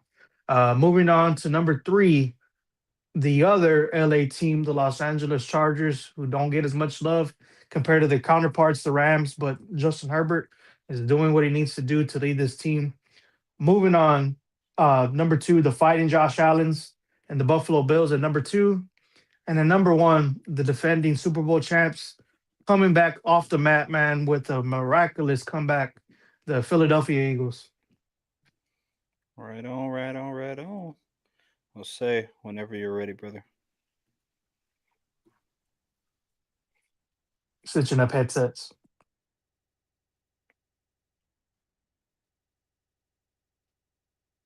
What are you? You're muted. You know that, right? Can y'all hear me? Oh, Yes, yeah, now we can hear you. Okay, I can't hear nobody. Can you hear us now? Hold up. No? Yeah, I can't hear nobody. I'll be right back. All Hold right. on. While he's doing that, Cody did give me his top 5. So let's go ahead with Mr. White T. Cody's top 5. We have at his number 5 slot the Detroit Lions. At number 4, the Tampa Bay Buccaneers. Number 3, the Philadelphia Eagles. That's kind of crazy, Cody. Number 2, the Los Angeles Chargers. And number 1, the Buffalo Bills. Cody, I wish you were here so you can defend that, because I don't see how the Eagles are number 3 at all. I don't see it. All right, let's get into it. If the Eagles would have lost, would you have got them out of your top 5? If they would have lost, Yeah. depending how they lost. If they lost how it looked they were about to lose, yeah. They were getting if they would have came mollywopped. back, if they would have came back, and if Jordan Davis didn't block the field goal, They probably were. They were my number 3. They probably would have been 5 or 6. I don't know. Probably, I can't think, but probably 5 or 6. If they didn't make it, they would be number 6. But they might have stayed on, coming back like that if their offense played that way. Jose, you good? Yeah, I can hear now. I don't know what happened. The other headphones crapped out, and Yeah, I put no. these on, and even these weren't working. So I'm just gonna stick to them. Okay. I lost Joe at Tampa Bay at 4. That's right. Joe. Okay. Joe had. Yeah, go ahead, Joe. You could say it. so at 3, I had the Chargers, 2 had the Bills, and 1 had the Eagles. Okay, so basically almost the same thing as Milton's. Okay. Did you hear Cody's? No, I never heard Cody's. Cody's number 5, Detroit. 4, Tampa. 3, Philly. 2, Los Angeles Chargers. 1, Buffalo. I think the Philly's kind of wild. That's fine. Like, I understand why he did it. I mean, but the Bills shouldn't be that high for as many points that they've given up too. Right. So that's just me. All right. Well, for mine, I don't care for honorable mentions. If you're not on my top 5, get the hell out of here. You get the boot. Right on. You know who got the boot this week? Green Bay Packers. They're not in the top 5. They were number 1, and now they dropped all the way down. You can't lose to Cleveland like that. I'm sorry, you just can't. You can't. 10 points, crazy. You know, you can't. I respect So it. number 5, it's the team that Green Bay beat week 1. It's the Detroit Lions. Guess what? Detroit Lions have been doing a hell of a job the last 2 weeks, so they get number 5 spot. At number 4, moving up 1 spot, it is the Buffalo Bills. Okay. At number 3, staying 3, it is the Tampa Bay Buccaneers. Number 2, they move up 2 spots. It will be the Philadelphia Eagles. And number 1, it is the Los Angeles Chargers reclaiming the throne on my list. Whoa. Okay. Let's do some. Well, get into some comments for me, Jose, if you don't mind. I got you. Cody says, I couldn't come to the physical ability to put the horseshoes on my top 10. I bet you couldn't. I wonder why. Alex wants me to apologize to Milton for Indy playing well. That's not happening. Yeah, that's why I had to get it from Jose's mouth when that would happen. And he's playing it safe till the end of the year. I'm Damn like, it. this week will be I think very key. That's all I'm saying. Why This the heck week- am I going to apologize for September champions? I'm not doing that. No, I think the apology, I don't need it. But if they beat Los Angeles this next week, the apology is you having them winning only 5 games. You had them winning 5-6 games. Look, You I'm, know gonna tell you that's right, not gonna I'm just going to tell you right now, I didn't apologize for Denver last year. I'm not going to apologize for shit this year. You either. sure didn't. Damn it. You sure didn't. At least It's he's staying honest. consistency. It's consistency. All right on. All right. I'll look for apology, Chi-Town. You know what? And I'm glad I didn't apologize for Bo Nix and Denver. They're not looking so good right now. Yeah, they're not. Bo Nix isn't. Yeah. And the defense isn't looking as good. Right. It's early. All right, chill, relax. Yeah, exactly. It's early, right? It's early, The right? Indy's looking really good. All right, Early. and I put it on the instant reactions. Right now, I'm gonna stay humble with the Colts because I said after 2 Okay. weeks, I'm not because Joe, after Joe, 2 weeks, you watching those instant reactions? He ain't that humble. I was He pretty ain't as humble I as was- he's trying to say he is. I was He's pretty- like, don't worry, guys. I'm not going to be making predictions just yet. I'm going to give you some time, but just wait after this week, and Yeah, then I'll tell that's you all I'm how I saying. really feel. If It's like, no, they- you kind of already are telling us how you feel. if they beat the Los Angeles Rams, oh yeah.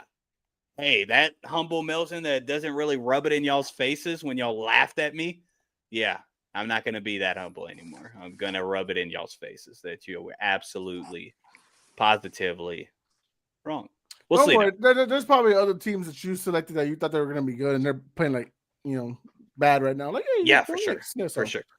Well, I'll just get you on those things. Don't worry. I'll just get you on those other things. Don't but worry. we about it. always gotta give praise to the hot takes because everybody has safe takes. When you have a hot take and it lands, I always give respect when people do that. You know what I mean? I just expect it back sometimes, but that's all right. Okay. No, let me go to that comment. Okay. There's a new hold face. on. I didn't see that one. Nate the Great, embracing the presence. What's up, Nate? Hope you're doing good. Wonder when the Colts hype train is gonna die down once they face good offenses.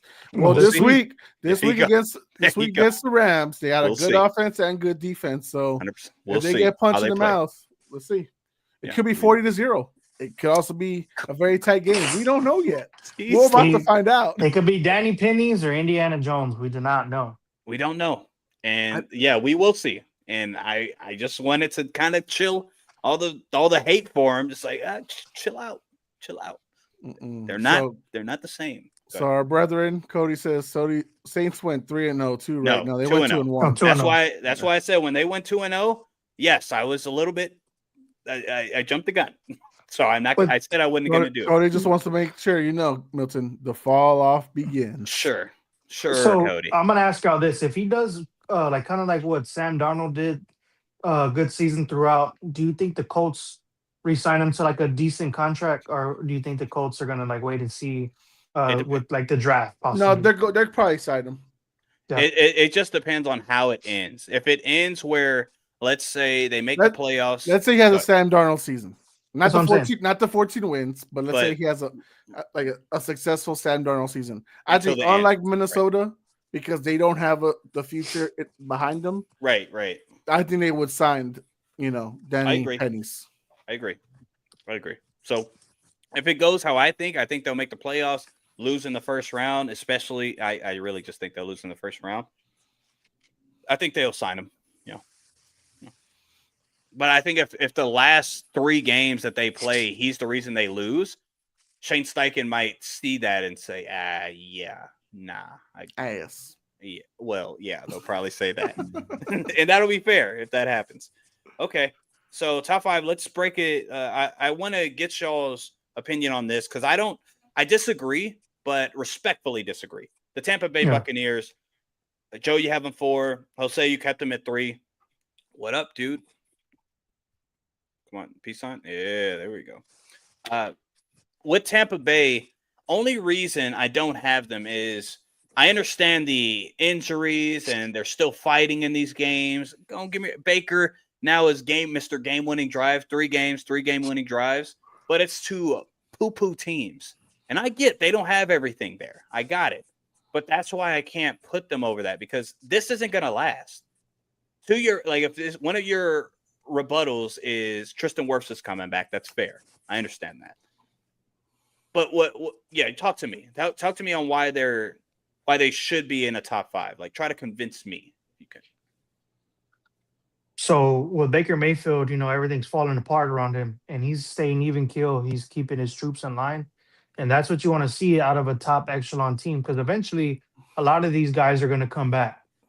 So if he's weathering the storm now and he still has them undefeated, how's it going to look whenever all those guys come back? It's going to look even better.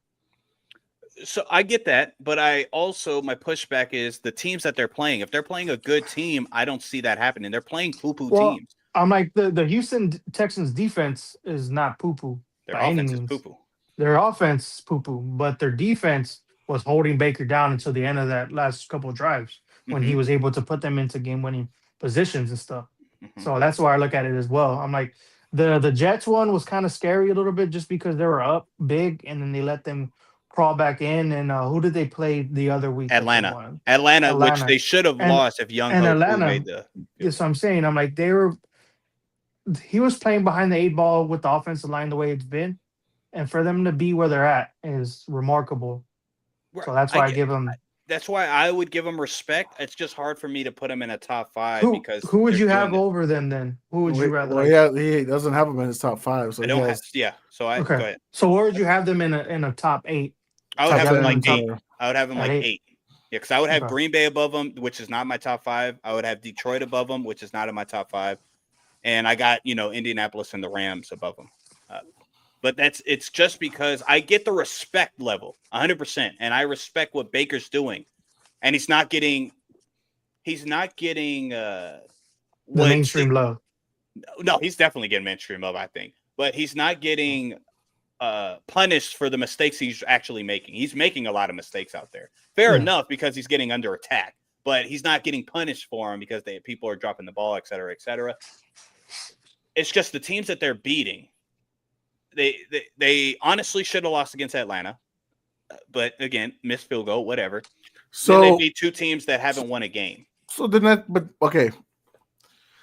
Here, and this is why it's a little frustrating for you to say all that, and you know that they're hurt everywhere, right? You know they're hurt. Like you're we've Right. mentioned they're hurt, Mhm. but then I can't say the same thing about Indianapolis, who is playing mediocre teams and they're fully healthy. Sure, but they're beating the brakes off a lot of these teams other than Denver. Right, but they're fully healthy. There's like in your case, like because you had them higher than obviously the rest of us did. Number 5. No, so did No, you? no, no, no, Number 5. no, no. I'm not talking about this week. I'm saying like In general. expectations going into this. Oh this yeah, season. yeah, right. Mhm. Like they're doing above and beyond. I would say even what you expected them to do because they're winning more and more dominantly at least Right. in 2 of the 3 games. Yeah. But they're healthy, Understood. and it's like I get it. You don't want to, but they're literally like they're the same team in 2 different situations. One's fully healthy and one's not. So that's where I disagree.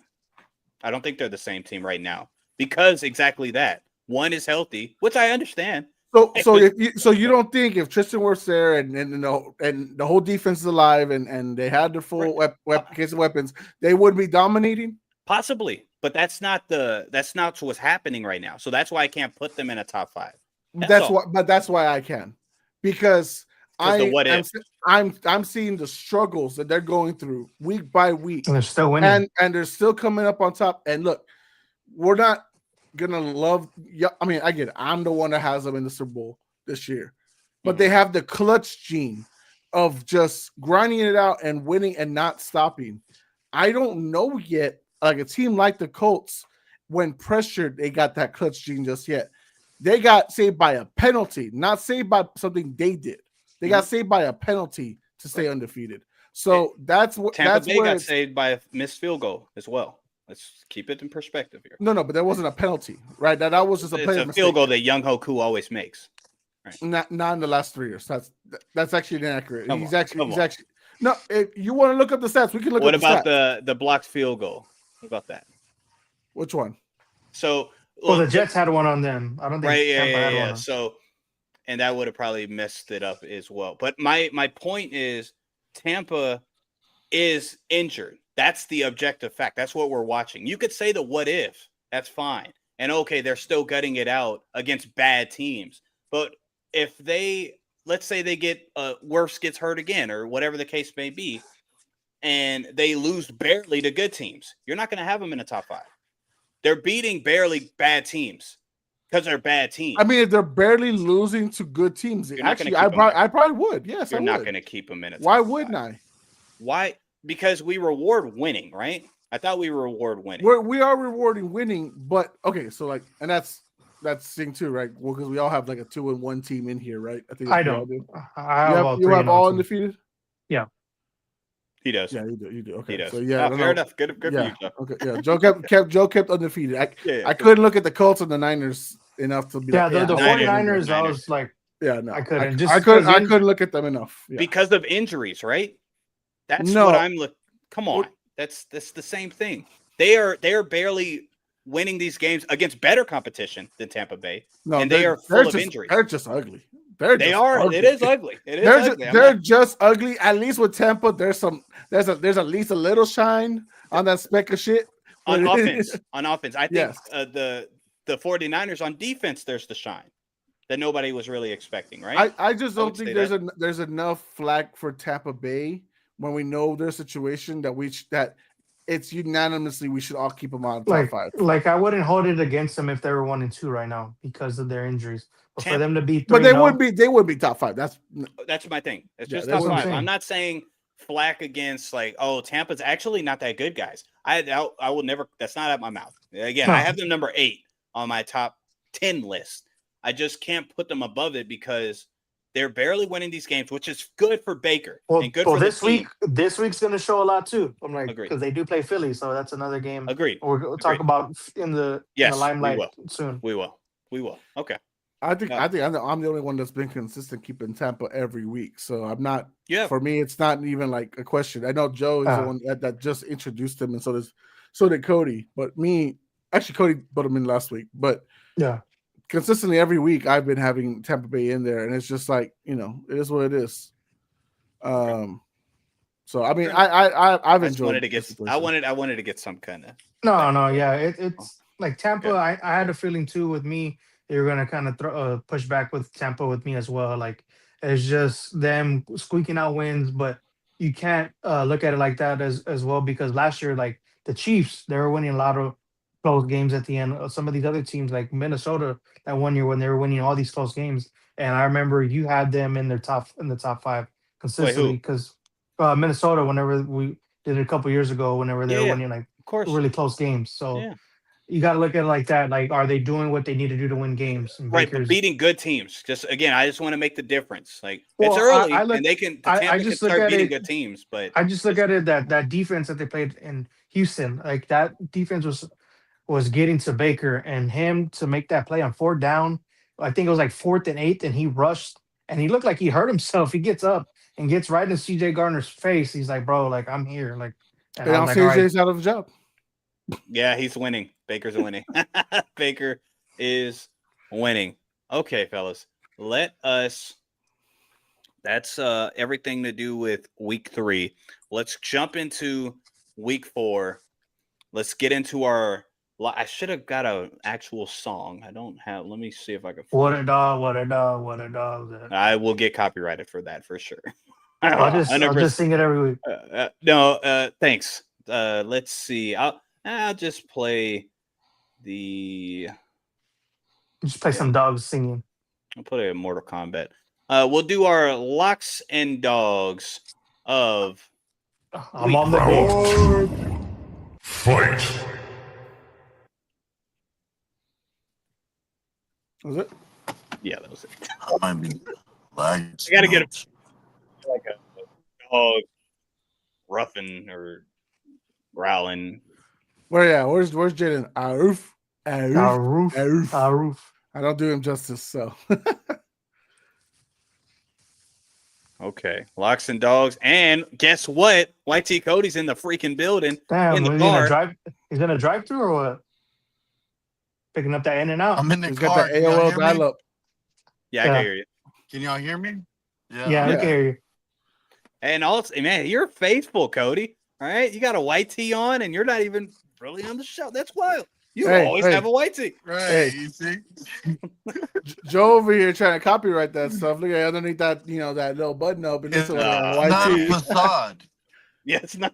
It's not a facade. It's a real. lifestyle. It's a lifestyle, Joe. Hey, Get it those right. those corners still white tees really be hidden, I guess. Okay. All right. Let's get into locks and dogs. Last week, as I've already kind of made it clear, I got absolutely screwed by the stupid Jordan Davis. So did Respecting I. Jordan Davis. Texans. Texans, you shouldn't have picked the Texans. That was on you. But we had some winners. Jalen got his right, but Jalen's not here, and he hasn't told me his lock and dog. So Ooh. unfortunately, Jalen's not going to get first pick. So, Joe, you also got one right because you went with Indiana Jones. And you can't go wrong going with Indiana Jones. Well, then I'm just playing. I was like, I act all silly, like I'm doubling down. Guaranteed. Chill. They're playing a really tough. Wait. Let's give Jaden 2 minutes. I sent him a text. Okay. Give him at least like something because he did earn it. Like did. I don't want to be douchebag. I know he needs to respond, but just give him a chance. Give him a chance. I appreciate that, Jose. While we wait Somebody for a call minute or that two, man. Call a friend. Somebody call 911. all right, actually, I'll call him. Hold on, let me call him. I will call him. Phoning a friend like we're on wants to be a millionaire. I wanna be a dollar heir. $1. So, Jalen, call it now. Caller 6, you win nothing. It's probably at work for sure, right? I will assume. No, you do. You win early. I think he's on the phone with him. He's like, "Hey, buddy, you home?" I was like, "No, I'm not home right now. Thank you." If he doesn't answer though, I don't know what else we can do. Hey, I just want to say for the viewers out there, we gave him a shot. That was my whole point. We gave him a shot. Yeah. If he doesn't answer, then it is what it is. We go with Joe, then Cody, who finally made the board, both of them. And then Email I'll send them my Send them an AOL.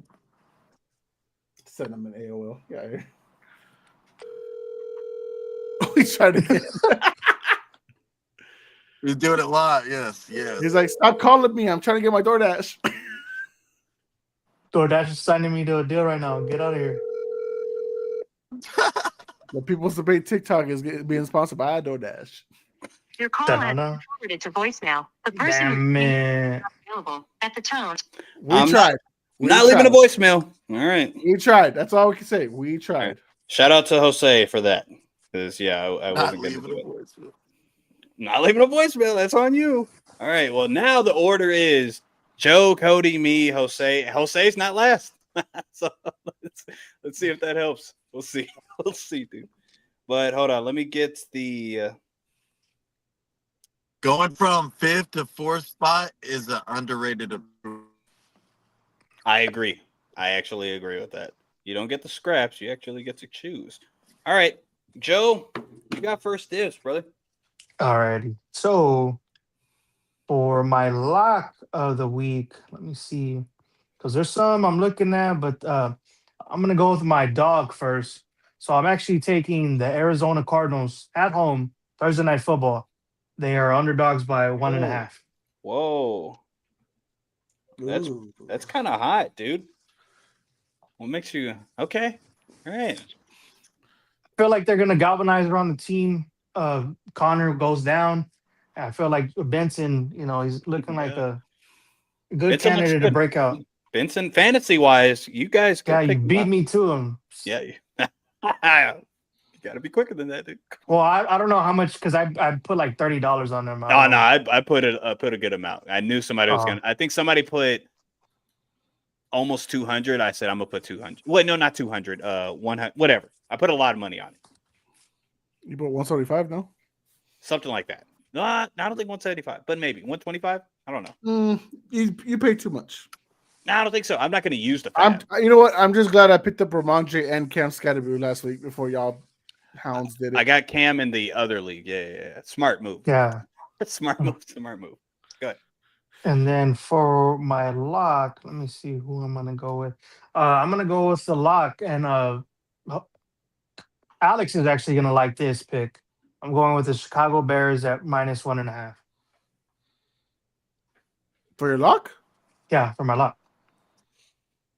Ooh, you got something. So spicy. two Flat out wins. Norn, basically. Okay. All right. I respect the ballsiness of you, man. I do. Okay, Cody. It's on you, brother. He's at the In-N-Out drive-thru. Don't get in the crash by doing this, all right? It's not worth it. He's not moving. No, Until we got I told. just got here. Okay. Yeah. Go ahead. I'm gonna go with my lock as the Los Angeles Chargers, Okay. and then I'm gonna go with my dog as the Pittsburgh Steelers. Remember that game's overseas, so just heads up. That's an 8:30 game, bro, in the morning. Well, So- for us, Yeah, That's for when us. Aaron Rodgers wakes up and takes his Pfizer. I'll say this: I'm not feeling confident on that, Cody, just because it's in Ireland. Which quarterbacks looks more like an Irishman? Yeah. Wentz. To be fair, Carson Wentz and Aaron Rodgers is not exactly the flavor that I would want to go with. So Either way, I'm glad Cody picked that game because I was not touching that. Hey, and if you want to go to this game, I'm looking it up right now. Tickets as low as $799. jeez, that's a lot. Okay, you're being. Well, wait. I mean, Dollars or pounds? What are we how talking often about? do they do a game in Ireland? I think it's like the first time in Ireland. I'm Okay, gonna get an Irish flag That's somewhere why. back here. historic who- moment though. Historic moment by those two teams. It's kind of wild, but whatever. Who was your dog, Cody? I'm sorry. The Steelers. Steelers. The 2.5. The plus 2.5. Plus Yep. 2.5. Okay. All right. Let me get my lock in. Mm-mm. And I am actually my lock. I am going to, well, let me see if there's a better one. Buffalo 15.5 is crazy. Yeah, that's why I didn't want to take it. It's I was like, Yo. no, I'm not even going to look at that 15.5. I was like, no. The funny thing is the way Buffalo plays, they're not good with that kind of spread because they'll just chill. That's how I got Jalen last week. Yeah, I don't know why Jalen fell for it, dude. I really don't. All right, let's see. I'm going to my lock will be there's not a the one I like the most is probably just gonna have to do. I mean, that's probably not even the smartest thing to do either. I'm stuck in a rock and a hard place here, fellas. Okay. I want to fade Joe on his Do dog. it. Stop, man. Stop. Oh, man.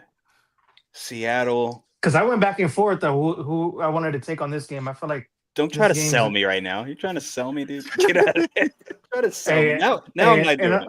and I don't even go door to door and sell like if I'm Stanley Steamer or something. I'm like, Yeah, right. You're Oh, wow. you're good. You're a good salesman, dude. Okay. Low All right. blow.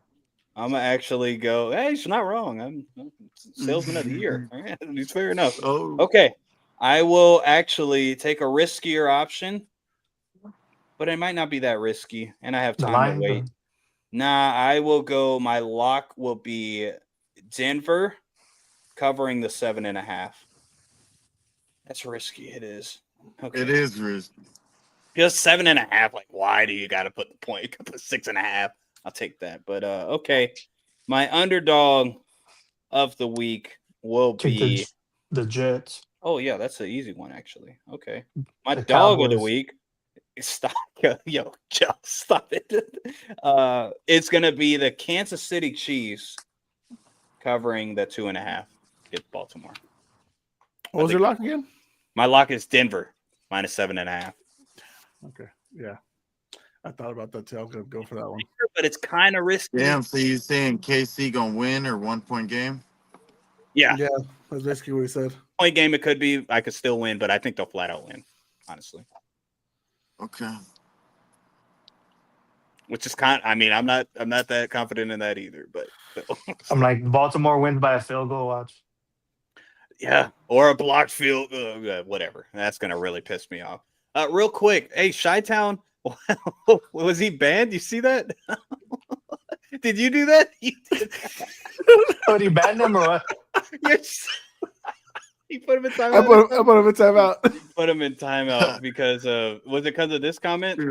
No. It's a comment that's Oh. not even there no more. So yeah. You are. You I guys- mean, I do, so I can't say nothing. Is he in the? What's his name on fantasy? His Alex's name. Baby Cruz. Baby Cruz. Oh, okay. I was wondering. I was like, where's He's his 3-0. He's 3-0 as well as your boy. I should have been 3-0 if I would have. I'm mad at myself, bro. Shoulda, coulda, woulda. Oh my god. Jose would have been 3-0 if he didn't have to go up against the freaking guy here. Huh? All right, so go ahead. sorry. I'm 1 and I'm 2, done. so I'm no, done. that's not true. Either way. Oh, you are? Damn it! I thought you were. Yeah, because I'm 2-1. Because I think I already lost to Alex too. Oh, you so, did. Yeah. So we're big head honchos. Come on, Chi-Town. We're like cousins now, dude. All right, go ahead. All right, sorry. Go ahead. Yeah, you can have him as his actual family member. You can have him. Go You ahead. got him. Like he's all yours. He's all yours. All right. Well, dude, I need a bounce back. I went 0-2 last week. I need a bounce back He's gonna here. take the Patriots at 5.5. No, absolutely not. The Bills 15.5. I think for my underdog, Okay. I think I'll definitely stick with. I got Seattle as the underdog. I'm taking that one. You gonna fade me? Yeah, I'm gonna fade you. Well, Seattle's the favorite. Yeah, because Oh, your lock. Oh, that's your. Wait. That's my log. That Okay, Arizona's okay. Joe's dog. Got you. Sorry. Yeah. I'm going by history in the last 7 straight games or 8 straight games. Seattle's beaten Arizona, so I'm gonna stick with history. Right now, history's on my side. So, and then James Conner went down, so we'll see. And of course, Marvin Harrison Jr. can't catch a ball. He can't. What the heck? You're blaming Kyler. You can't blame Kyler for that. This is unnecessarily risky. Taking the Saints. I'm tempted to go for the Saints plus 15. No, I think you should. To You should. cover. It's 15 and a half. It's cover. It's coverage, bro. It's tough. It's coverage. 15 and a half is a wild. Bro, I'm looking at their tickets right now because I have like the odds up, and it shows like how low the tickets are. For some reason, for this game, the lowest ticket's $228. Why would you want to go see this game? It's in Buffalo. that's Buffalo, man, they tax like a why. mother. They have to. They got a new stadium. This is their final year in that current stadium. Yeah, maybe that's why everybody's wanting to go to see it. I guess one last time. Buffalo. I'm tempted. Do it. That's hilarious. I'm so tempted. Are you more comfortable with the Browns at 9.5 or the Saints at 15.5? Saints because Buffalo ain't trying because they blew out the Jets. That's cool. That's Division, the only game they blown. Uh-huh. Like the other 2 games have been like by a touchdown or less. So it's like and they'll play conservative at the end just because they know they have the win. The Mitchell Lions Trubisky will be playing at the end. So it's like the Lions will purposely blow out the freaking. They could blow out the Browns. They're gonna blow out the Browns. Oh, are we doing it? We're locking it in. What are you doing? Do it. Do the Saints. That's Are you so taking funny. Are you taking? no, the you know Panthers? what? No. Panthers Actually, you know 5.5. No. What ill? What ill? Joe just Joe? keeps on. I'll tell you. No, you know what? They just lost Nick Bosa. Maybe I should go Jacksonville. What is the 3.5. 3.5. 3.5? Either win or but it's in Cali, lose, though. or at least lose by a field goal. And Mac Jones, is Brock Purdy going to be back or no? We don't know. Possibility. We don't know yet. That's risky, man. They're both risky. Any dog Yeah. right now is risky. Fair. Right. Like, what you want me to do? Cowboys plus 6.5? I think you should do the Colts, but that's just me. Or the Jets. Colts? Yes. Yeah, let's go against your gut, and I'm Or not the touching Jets. the Colts. Jets 2.5. You know, they'll lose by the four. Raiders 1.5. Yeah. Raiders. Look, they always told you in school, take the Saints. go with your Saints. first option because You you might have jinxed yourself with the second one.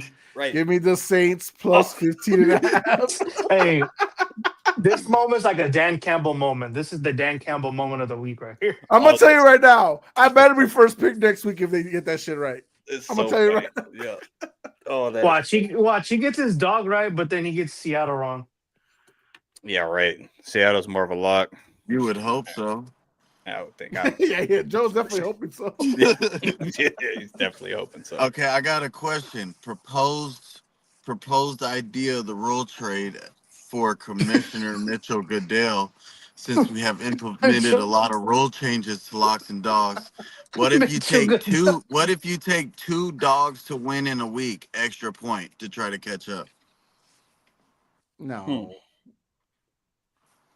I'm like, Cody, we're only down 1 point. Yo, this is a bad start of the year. I gotta admit, we're all of us. That's We what I'm can't saying. just change Like, it up at least 3 try to weeks do into it. something. We're all like 1 and fucking 4.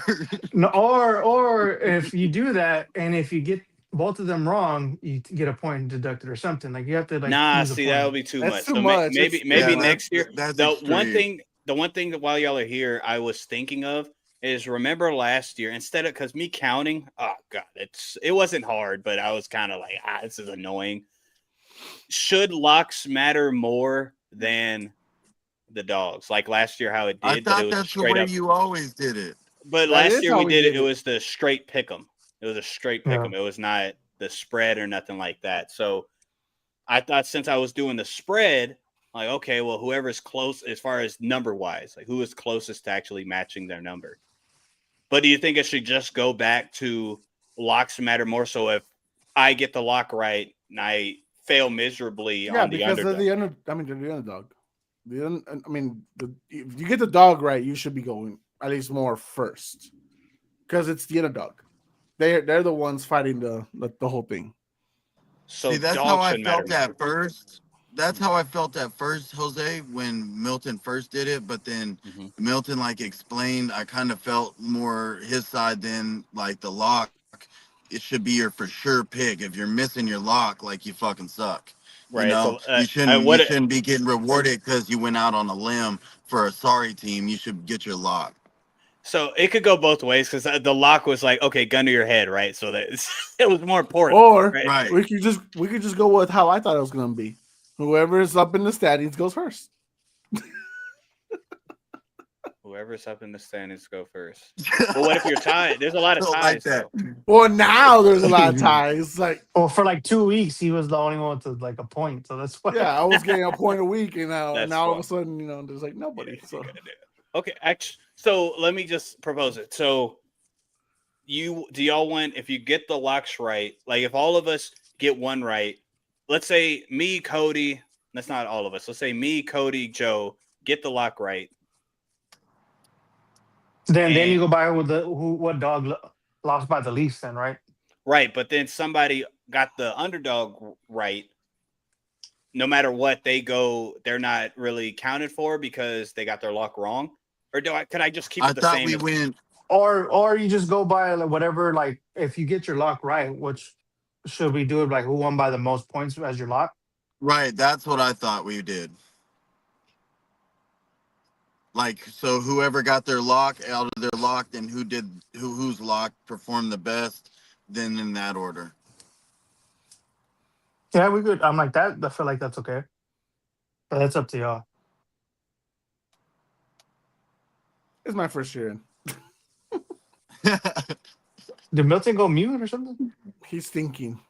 He Yeah. muted. Yeah. Yeah. He's He's mute. He's mute. no, he's on mute. Yeah. I am. I punched the button. Sorry. He was so mad. He Ugh. was all like, damn it. So I just Why is it so confusing? because I just want to get it because now we're doing the spread, which I like doing the spread. It makes it a bit different. So if So again, if we're going by spread, whoever accomplishes the spread, the bigger spread should just get the thing. So, like for example, if New Orleans straight up wins or covers the 15, is that more important than Denver's 7.5? kind of is. Oh, so That's if we're going by spread. if we're doing So by then, so then it spread- should be the dog then? Or that's no, what I'm I saying, think we like- should just add up all the numbers. So For both sides? yes. So the lock wins if you get it exact right or you get a little bit above. Okay, you add that. The underdog, you add or subtract that. Well, That's- them numbers you talking about that are annoying is about to go insane. Yeah, I'm really gonna get annoyed with that. You're You're right. just hey, Commissioner Mitchell Goodell is just gonna have to do the yeah, you crunch the gotta run numbers. the. You I just might got to just crunch the numbers. I just have to crunch the numbers. That's Okay, it. so that's what we'll do. So And then next summer after the season, we'll discuss it more and get an actual yeah. rule. So We'll probably do a straight up pick 'em next time. Just in case. It depends how this goes. But yeah, I'm gonna well, vote for that. if so dictatorship. for instance, if Chicago wins, they're -1.5. They win by 7. I'll consider all of that, and then with Arizona +1.5, if they actually win by 7, then of course I can add some of that. So I'll make it make Yeah. sense. Okay, we'll do a complete number game. I just know New Orleans better fucking cover that 15. I think that's actually pretty safe. I'm not gonna lie to you, Jose. For real, I Dan really Campbell think that's moment close. of the week. if There's that also a happens. good chance they lose by 30 because that's what's happened to me at least Yeah. once a week the last 2 Probably weeks. 20. Yeah, that's kind of wild. You're unlucky. All right. 17. What? At least Locks this and- way, at least this way it covers a little more. Locks and dogs are in. Now let's Yeah, zoom a little bit. Roof. Now, Jose, if you don't mind, Nope. we're gonna move into next week. But before we move into the games of the week, I got a couple of storyline questions I want to ask you. Before I do that, get into the comments, banter a little bit. I'm gonna get me a drink. One second. All right. Well, Alex wants to troll and says, "You guys stink at fantasy." He hasn't even paid up for our I main do. league, so he stinks. So yeah, we're 4 weeks in. You stink, Alex. He's still here. He wants to talk baseball with y'all. You know, once upon a time, the 19th inning stretch existed. Joe, Cubs about to knock out the Mets out the playoffs, and Joe, the Diamondbacks can be in the playoff picture if they win tonight. Oh my God! It could, but we'll see. And that is the 9th inning stretch. In other news, guys, as far as what's been going on, at least in the last week, Cody, I'm glad you're in the comments. You're fun. A game we didn't really get to talk about, and I think we probably should have at least a little bit, was probably, at least in this situation, I do think we could have talked about a little bit about the Packers and Browns. Let's do it. I can't believe you want to talk about it. Let's do it. I mean, we might as well, bro, because we can talk about a little bit. Like, okay, let's first instinct, Joe. What was your thought? Like your first initial thought? Browns 13, Packers 10. Like initially, I was like, when I went back to it, I was like, how did this team only put up 10 points when they were looking like the NFC future champions? And then all of a sudden, Myles Garrett and Co. put the kibosh on them and only gave up 10 points. Jordan Love, is always going to be the guy for them that's going to possibly hinder them, because you see how this defense looks. You see Jordan Love in instances look great, and then you see instances where he looks like, what are you doing, bro? Like, you have too much of that Brett Favre-itis in you, and you just try to make crazy plays for Green Bay, and it's like, don't mess this up, Jordan. This is probably the best opportunity you have. You don't need to do too much. Just don't fuck it up. Cody, how high are you on Jordan Love? Because I remember me, Milton, Alex are the ones that are most down. Where are you on Jordan Love? Remind me, please. This game basically reminded me a prime example where me and Milton had a episode where we debated about the Packers and what Micah made them, and I always went back to, well, how far will Jordan Love take them? And I think this was the exact example of that game, that these moments going to happen where Jordan Love just chokes it up. Milton, Jordan Love is 14-4 when he throws no interceptions. He is 7-14 when he throws at least one pick. Mhm. Why are people so overhyping him still? Well, why they're overhyping him? It's just his throwing motion. Oh, look, guys, he throws off his back foot and it's accurate. Whoop-de-doo. No one cares. And I understand. And that's not what you're supposed to do, by the way. You're not supposed to throw it off of your back foot. And the funny thing is that you mentioned that stat. A lot of the interceptions that he throws are towards the end of the game. That's why most likely they are losing the game. So as far as your question, why are people still overhyping him? One, he's a Green Bay Packer quarterback. That's one. Yep. And two, he throws a pretty ball. And he's not shy to throw that pretty ball, which again can make him a threat to his own team, honestly. So But far, go ahead. So far this season, 2-0 with no interceptions, 0-1 with an interception.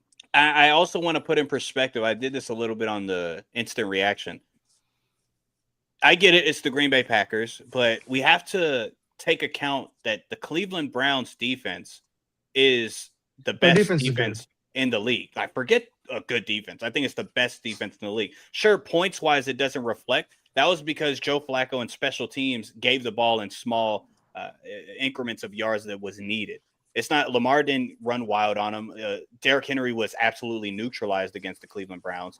The Cleveland Browns are number 1 in yards overall. They're number 1 against the run, number 4 against the pass.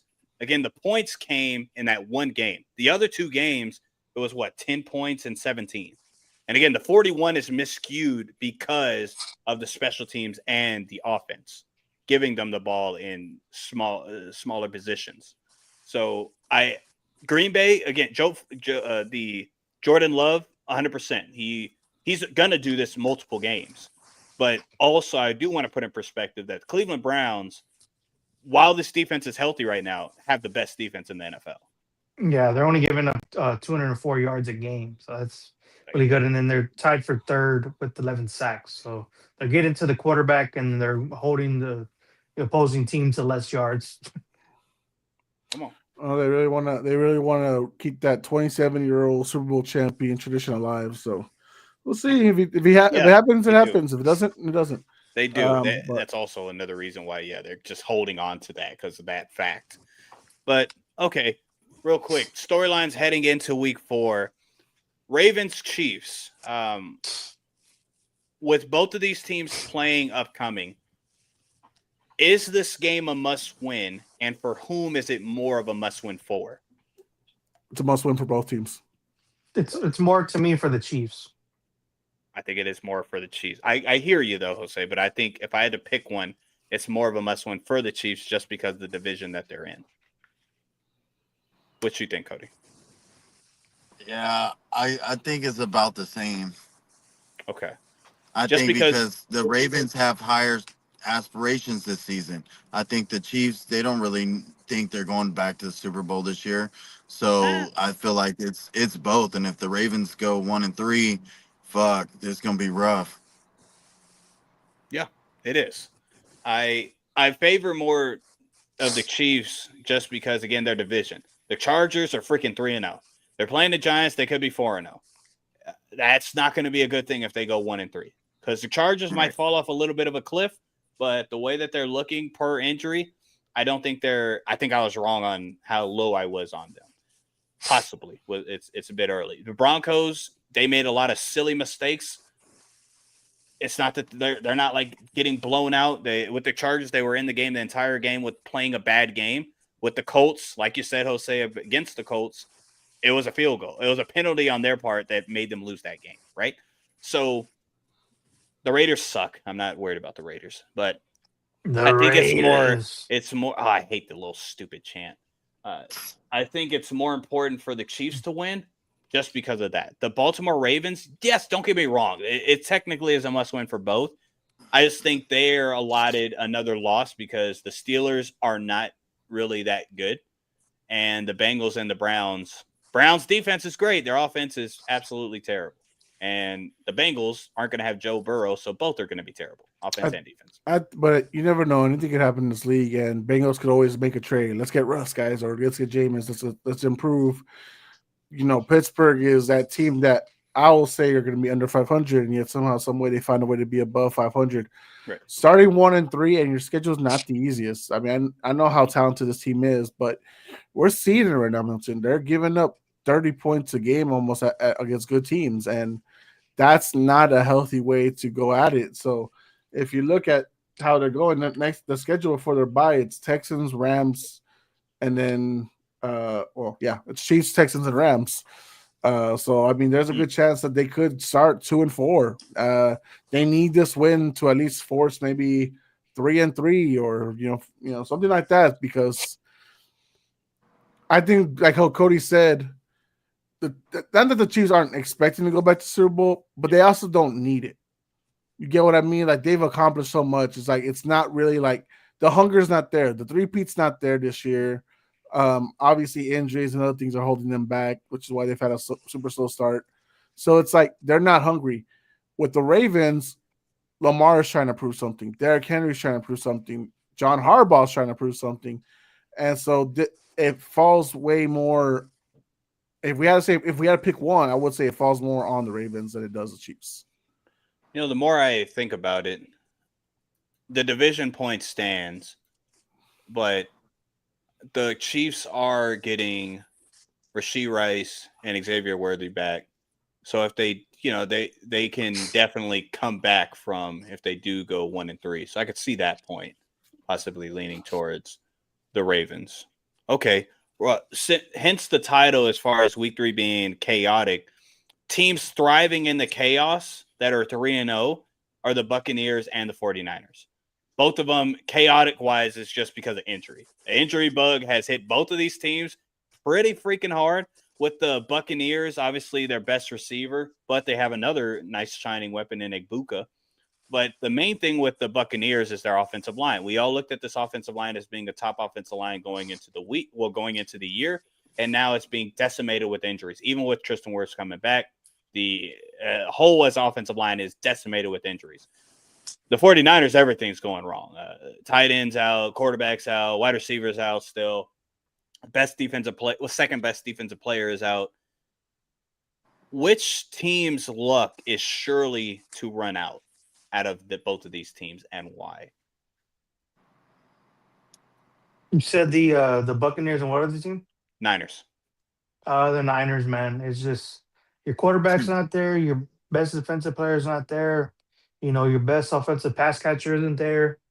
I'm like, when is it gonna finally the light at the end of the tunnel finally gonna happen? And luckily Kyle Shanahan's coaching his ass off right now, Right. and he's doing a good job keeping everything in line. But eventually, it's gonna end up like flooding out. Eventually, Yeah, I would agree. I mean, like you mentioned earlier, I posted a story where freaking Niners have been top 3 injury like the last 7 years, pretty much all Kyle Shanahan's run. So I mean, it's them. Like I know Kittle will be back in about 2 weeks. He's still on IR, so he's still scheduled to be on IR for 2 more weeks. Right. Ayuk, we don't even know if he's going to come back at all this year. Bosa's definitely out. Yeah. CMC was already in the reports week 1. Now he hasn't been hindered by anything, but with CMC, you just never know the story. Brock Purdy, it was a turf toe and it was a shoulder. It wasn't just one thing, so we do need to keep an eye on that. And then Mac Jones, the backup, is hurt. He got hurt in the last game, so Yeah. it's just it dwindles more on the Niners because they have such an easy schedule that it's like, all right, even if they do, let's say, they make the wild card or make the playoffs, there's nothing there for them. It's like whoever wins the AFC South will be a first round exit. There's just nothing there for them. At least with a team like Tampa, yes, Mike Evans got hurt again, but he's been hurt the last 7 years with a hamstring injury. It's nothing new. They're getting back Chris Godwin. They're getting back Christian Wirfs. They're more on the come up more than the Niners, who are all falling down one by one each week. Okay. All right. Well, I think also the Niners, just because of that point. I think the Buccaneers, at least they're getting a lot of their people back. Well, at least the main key in Tristan Wirfs back. And like you said, Mike Evans, this has been a thing, and he'll be back. With the Niners, the Nick Bosa thing hurts. Don't get me wrong. But, I mean, he's not the best defensive player on that team. Fred Warner is still the alpha on the team, and he's still there and healthy. And Rob Saleh's doing I think, an underrated job. Nobody's talking about a job that Rob Saleh's doing for that defense, honestly, with that young talent. The injuries are taking over the storyline for what he's doing for that team. Yeah, but we got to see that. Like, I get Nick Bosa's out, and it's going to be a factor. But we have to see what exactly it does, especially based on the teams that they're going to be playing. Hey, there's at one point in that game where I thought Trent Williams was going to go down. That would definitely be the final straw. Yeah, there you go. Him and C-Mac are the final straw guys. Like, those are the two that can't go out. So I agree with that. All right. Well, last thing I want to say, and this is more, Cody, I'm glad you're here.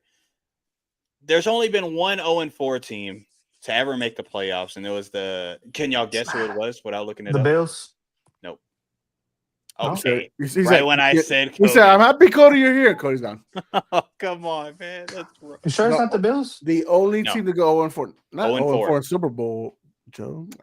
That's funny. I like it.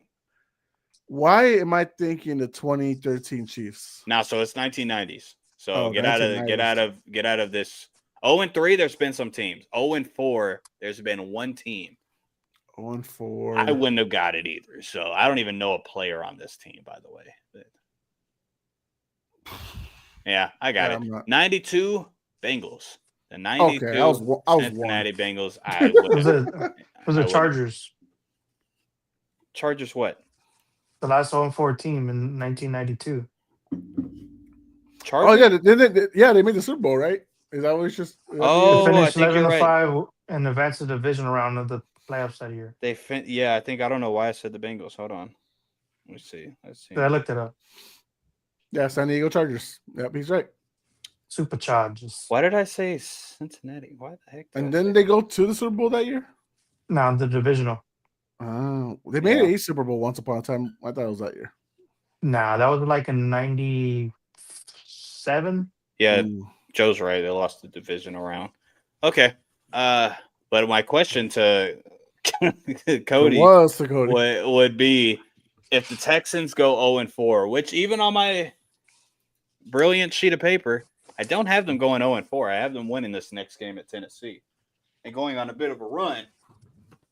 Do we see the You can't lose to the 0-4 Titans. Okay. 0-3, but yeah, gotcha. Okay. Yeah. All right, we'll leave that alone then. All right, y'all have another storyline before we get into games of the week. I said let's get into the games. Let's get into it. We're 2 hours in, baby. Let's do this. Come on, Joe. Yeah, so the 4 games I had, we actually talked about Baltimore and Kansas City. So I don't know if you want to go more into detail with that game, if you want to move on to the next 3 that I have. So Indy going to the Los Angeles Rams. Can Vanilla Vic and co continue this hot start, or can Matt Stafford, bounce back from that choke job that they had in Philadelphia? This is one of those games that like everybody that wants to bet on this and bet on that, or the survivor pools, you stay away from this game because you have including myself, including people that hate the Colts, you have no idea what's going to happen this game. We have absolutely no idea. We don't know how we can see out of the 3 weeks how great this offense is. Not just Daniel Jones, but the offense in general. Yeah, because this is the highest over under for the week at 50.5. And I think if it goes that route, I'm actually leaning towards Indianapolis. If it becomes a shootout, I don't think that's what the Rams want. I think the Rams want to condense this and make Daniel Jones throw it past. All I said this whole year is under 20 yards. They have so many playmakers. They're going to be very, very good. And that's what they are. So I would force Daniel Jones, which he's made a couple plays, but they're here and there down the field where he can possibly make his mistakes. Because they do. I don't like their corners, but they have good safety groups. So, yeah, it's going to be a very interesting game.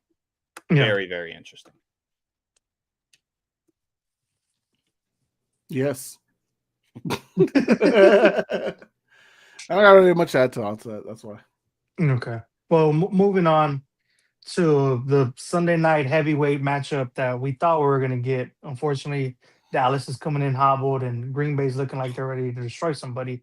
Yeah. And the Michael return to Dallas. I'm like, Jerry Jones wants to do what he usually does and spice it up. Micah Parsons, they came out today and said he's not getting the tribute video. So Michael Parsons probably going to destroy Dak Prescott. Yeah. No. So, it's just crazy to me that this trade even happened to begin with, to see Micah Parsons in a Green Bay uniform. Still doesn't even still register in my brain still. I'm so happy you're one of those fans, dude. Some guys were trying to make it about Mac is not really that good. Okay. All right, man, bro. there was All too right, many. dude. Yeah. No, chill. I'm like, That's were crazy. we gonna this is what I told people, was I mad about it? Yes. Was I I was clamoring for them if they were gonna do it before the draft, and we can Of go course, on that's record. different. Right. That's And I was saying though, were they gonna win a Super Bowl with them? No, they weren't. Or they, that's what I was saying. I'm like, get as much as you can now, because if you're paying them 48, 50-ish million, your team's gonna be worse from this contract. So they need to do what they need to do. They were smart with it. We already paid CD, we already paid Dak. So they couldn't afford to pay a third guy 45+ million. They just couldn't. And I already knew, unfortunately, he was going to be the guy that got kicked out of it. Unfortunately, I would have kept, Micah over CD, but that's just Yep. me personally. Even though I 100%. love I I love agree CD with you. by all means, but Nope. this game just shows why this is a business, and you can't think about this as like just as love for the game. And that's what a lot of people think in their minds, like, oh, how could they do this to him? Like, da da da da. I'm like, Yeah, it's a I'm business with at you. the end of the day. I'm with you on that. Like, And I want to see what his mom's gonna do because his mom was at the first game against Philadelphia in Cowboys Micah Parsons jersey. So I want to see what she's gonna do Sunday night. Oh, he's still got a suite in Dallas that he got for the whole year. So she's gonna be sitting there in that nice green Packer number Mhm. 1 jersey. yep. It's, She's not gonna fade her own son. Come on She's now. not gonna favor him. Could you imagine not saying like if she just wore cowboy stuff? Like Yeah, that would be Uh, crazy. I can't imagine it. I'll say that one. Yeah, I agree. I think you should have got paid Micah over CD, not because of the drops and none of that. I ain't going with that narrative. It's No, just we've seen teams, Pat Mahomes, we've seen teams win Super Bowls without top echelon receiver. They had a great something on defense and a great quarterback. Can we be honest? It wasn't even TD. They should have never paid Dak $60 million a year. Exact that amount, especially. Well, 100%. I'm like That's on Jerry Jerry. Jones. The one thing I do not like that he does, he waits too freaking long to pay these guys. Yep. I'm He's like been doing he knows how to draft guys by all means. He knows how to draft, but he does not know how to pay them whatsoever. And that's the thing that continues to bite him in the ass year in year out. And then we're wondering what the hell are we doing? And now we running around with our heads cut off, pretty much. You know what's really funny, and I mean that's how you know we just have some good hearts, Jose. We went all this time without talking about Dallas getting mollywopped by Chicago. That is actually crazy that we never talked about this. Well, to be fair, I didn't want to stroke Alex's ego. I did that enough last night. That's fair. I didn't Okay, want to add on down to this it. in the comments. I mentioned that. Go ahead, Joe. No, I was gonna say, hey, I was mad that my team lost, but I was so happy Oh, Caleb. that I had Caleb Williams and Yeah, Rome like Odunze. 37 points. Oh yeah, I I was got like, Roman alright. multiple. Are you okay? Are Right. you okay, Joe? Are you go from Honey? fantasy? Get out of here, Joe. Bro, I'm just looking at it. Was my team? Where were they really gonna be? Realistically, I was like, after you trade away your best defensive player, we're looking at the future. But what, Joe? I need some attitude from you. Yeah, You're being too nice. You're coming from Winnie Hud Jr. or something from SpongeBob. I need some aggression, some anger from you. What the like? It's like, guys. I was a little mad at first, but then I realized when I really thought about it, it's like it's a good thing for this other guy. I'll get you a little angry. Like, So Joe, I need anger. I need Okay. attitude, bro. I Bro. need the real heel Cena coming out of you. I can't have this softness, bro. it's This is because not- I've been this I've ain't been the real you. babyface. I've been babyface my whole life, man. I can't turn it to heel. I'll go back. get him angry. So Caleb Williams, even though yes, the offensive line is better, etc. This was the first game hasn't been sacked. Guess who would have most likely sacked him? Micah, I would think. Yeah, but I then don't who were even they? know that upsets him. I don't even know that upsets him. Because then Not they would have upsetting. just ran right by him, like for 150 plus yards, probably. No, it won. He wasn't that bad against the Red. That's the Y'all funny thing. making that up some fucking narratives. yeah. I swear But to There's a it's weird God. crazy. narrative No, there. it's He's crazy not that Because bad it's like against one man, the pass rusher is allowing all the rushing. What are No, we but talking look, about? but There's look a at our whole run defense. D-line. Our run defense has improved a bunch. Yeah, 100%. Our Yeah. secondary can't cover for shit. Because you got Yeah, a I'm run like, blocker. Because there's right. You got a run blocker, and Kenny Clark. I gave you credit for that. I said that is good, but guess what? Now you have no pass rush, and you're banking on guys that but nobody. The offensive linemen don't know them because they're not Your problems. The quarterback doesn't know them. made Russell Did- Wilson look good. Yes, They that's did, the and- issue. 450. Like, I already knew what kind of game this was. Whenever our offense at the beginning of the game looked okay. Mhm. Then Javonte Williams just let Stevenson here you go, bro. That was more of And- a great play than Javonte because Javonte is actually playing well. Your No, offensive, yeah, but once that happened, I already knew what game we were in for. After that, I was like, this game's gonna go to shit. I already knew it. but And after that, I- CeeDee Lamb gets hurt. I'm like, I don't know why the fuck. Like, I was why pissed off is about he that. why is he playing Why is he in running the back? running back? I was like, what the fuck? Like, do You we finally not have have a running Javonte back. Williams? Right, you finally Like- got a good running back. I'm You like, put bro, him back what? there. Like, That's and great. we're throwing him a pitch. I'm like, what are we doing? That's Like that was the only part of the game that pissed me off. I'm like, dude, he is too valuable to put as a running back. If you want to put Cavante Turpin back there, let him go run wild You back lost there to in the back. Peyton Nails. You lost to Caleb Williams. that should really piss you off. I- You let him have one of the best games The of the year. defense Right didn't now. have enough nail polish to stop him. What's going on? Like, come on, bro. He You aired don't it have out like any nothing. no nail polish remover. I'm Yeah, like, Trayvon Diggs looked like he was like, oh, I'm about to be an uncle, so let me just hang out and chill and stuff. And Roma then Dunze, yeah, I know you saw that one play where I don't know what he was thinking he was gonna do. Yeah, Bro, the defense stood still like, okay, get ready. Oh, DJ Moore just ran past all of us. Okay, cool. Touchdown. Wide open. DJ Moore was having an off year until he met the Cowboys. That's crazy. I'm like, That is a wild. Hopefully- this is a wild year. for I you hope right now. that the Green Bay Packers beat the shit out of us so bad that Jerry Jones actually gets pissed from this. What is he Like, gonna I do? hope so. I don't know what he's do, gonna do. He's- do something. I'm like, hey, like go call up Cincinnati. Like, hey, Trey Hendrickson, you want to come hang out here for Nah, the rest of the year? He's gonna say, and actually, if you really look at the game, Michael D wasn't even really a threat. That's what he's gonna say. That's, that's No, what he's he'll gonna- probably pull a Micah version. Like, you know what? If it wasn't for these three plays, we would have won the game. Someone's gonna ask, do you still trust this team to make the playoffs? Come on, dude. Or what the hell do you think I've been paying this team for this whole time? You see that why I made a great investment in the trade in Michael Parsons, so we get a great player as Kenny Clark. You see here, so we should be going to the playoffs. I am paying Dak $60 million. I'm also doing a lot of weird and nasty things behind the scenes, so we should be making the playoffs. And glory holes. That's Jerry Jones for you. Yeah, man. This trade almost made it seem like when I looked at the schedule right after it happened, I was like, Jerry, are you just doing this for the ratings at this point now? 100%. I think it's actually. Yeah. Don't get me- I will say with the whole Micah, I'll give you some grace here for people that are weird. Oh, Micah's not getting a tribute. Good. He doesn't deserve a tribute. It's not. I don't get it. Why does he deserve a tribute? I don't get I'm it. like, He had if Luka three got good- a tribute, then he should get a tribute too. If Luka got a tribute, he's just why? What? Wait. I'm confused. You're confused why Micah deserves a tribute? For the Cowboys, why? They didn't win anything with him. He didn't win them anything. I don't understand. Like when people I'm like- win championships or they win Defensive Player of the Year, and this is Bro, the a best, lot of guys get tributes get now. it. They just give out tributes like it's candy at this point. But I can't Micah, think I of the feel like last guy. I can't think of the last guy, and I honestly can't think of the last guy. I'm like, that's a sincere.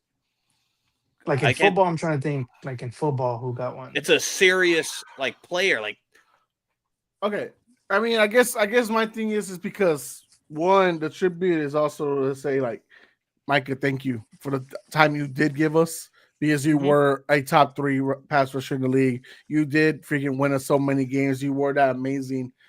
And obviously, one player can't determine a playoff win or not, stuff Right, like that. right, So it's right. like, I don't know, man. I just think like, But like game changing. So this is what I mean. Like if Myles Garrett at this offseason did get traded, they would most $1,000,000% have a tribute to Garrett because but why he didn't win him anything? But he didn't right? win anything. No. So but he won them games. He never lost them games. I've seen Micah lose them games. I've seen Micah disappear in playoff games. So I just think it's a much different scenario. But Myles Garrett. why do we? Because Myles Garrett hasn't been in the playoffs as many times as Micah. Right, They but have, that- actually, they have been. I think they've both been twice in the playoffs. Yeah, they've Twice? both been in the Yeah, playoffs. yeah, twice. true. Oh, okay, well, Myles Garrett's been in the league longer then. True, that's Yeah. fair. Yes. So since Micah's been there once compared to twice, I got you. But with Myles Garrett, he wins them games. He is the game changer when the game matters most. Micah has those games too, but not when it like playoff games. That's not him. That hasn't been his narrative. Myles Garrett, it has been his narrative. Or JJ Watt, it has been his narrative. Like those top echelon defensive players, which Micah can become.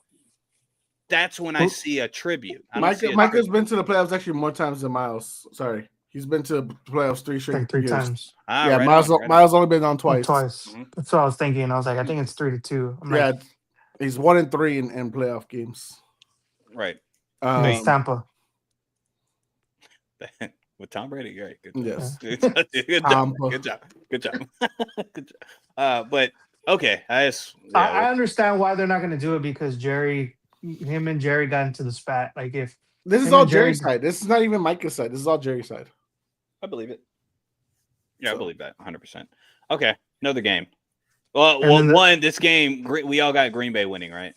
yeah, Why did none of us pick them as our locks? at 6.5 though. 6.5. They could. Jordan Love could do something stupid. They win by 3, 4. I'm not trusting that. I don't trust our offense.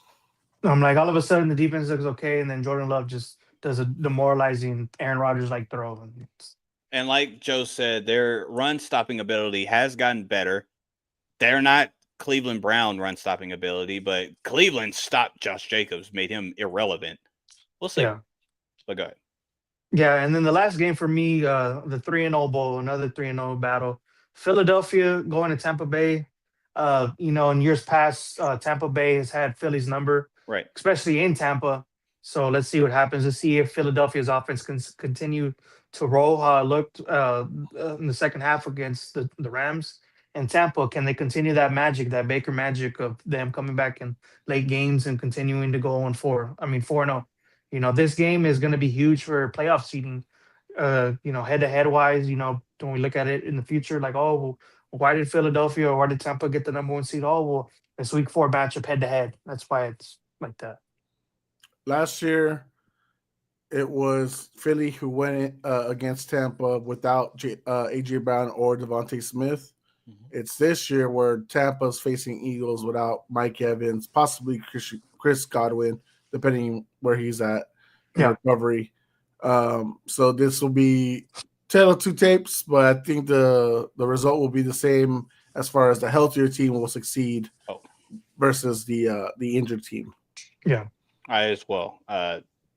Tampa's offensive, especially interior, the way that they're switching it against Philly's interior defense, it's gonna.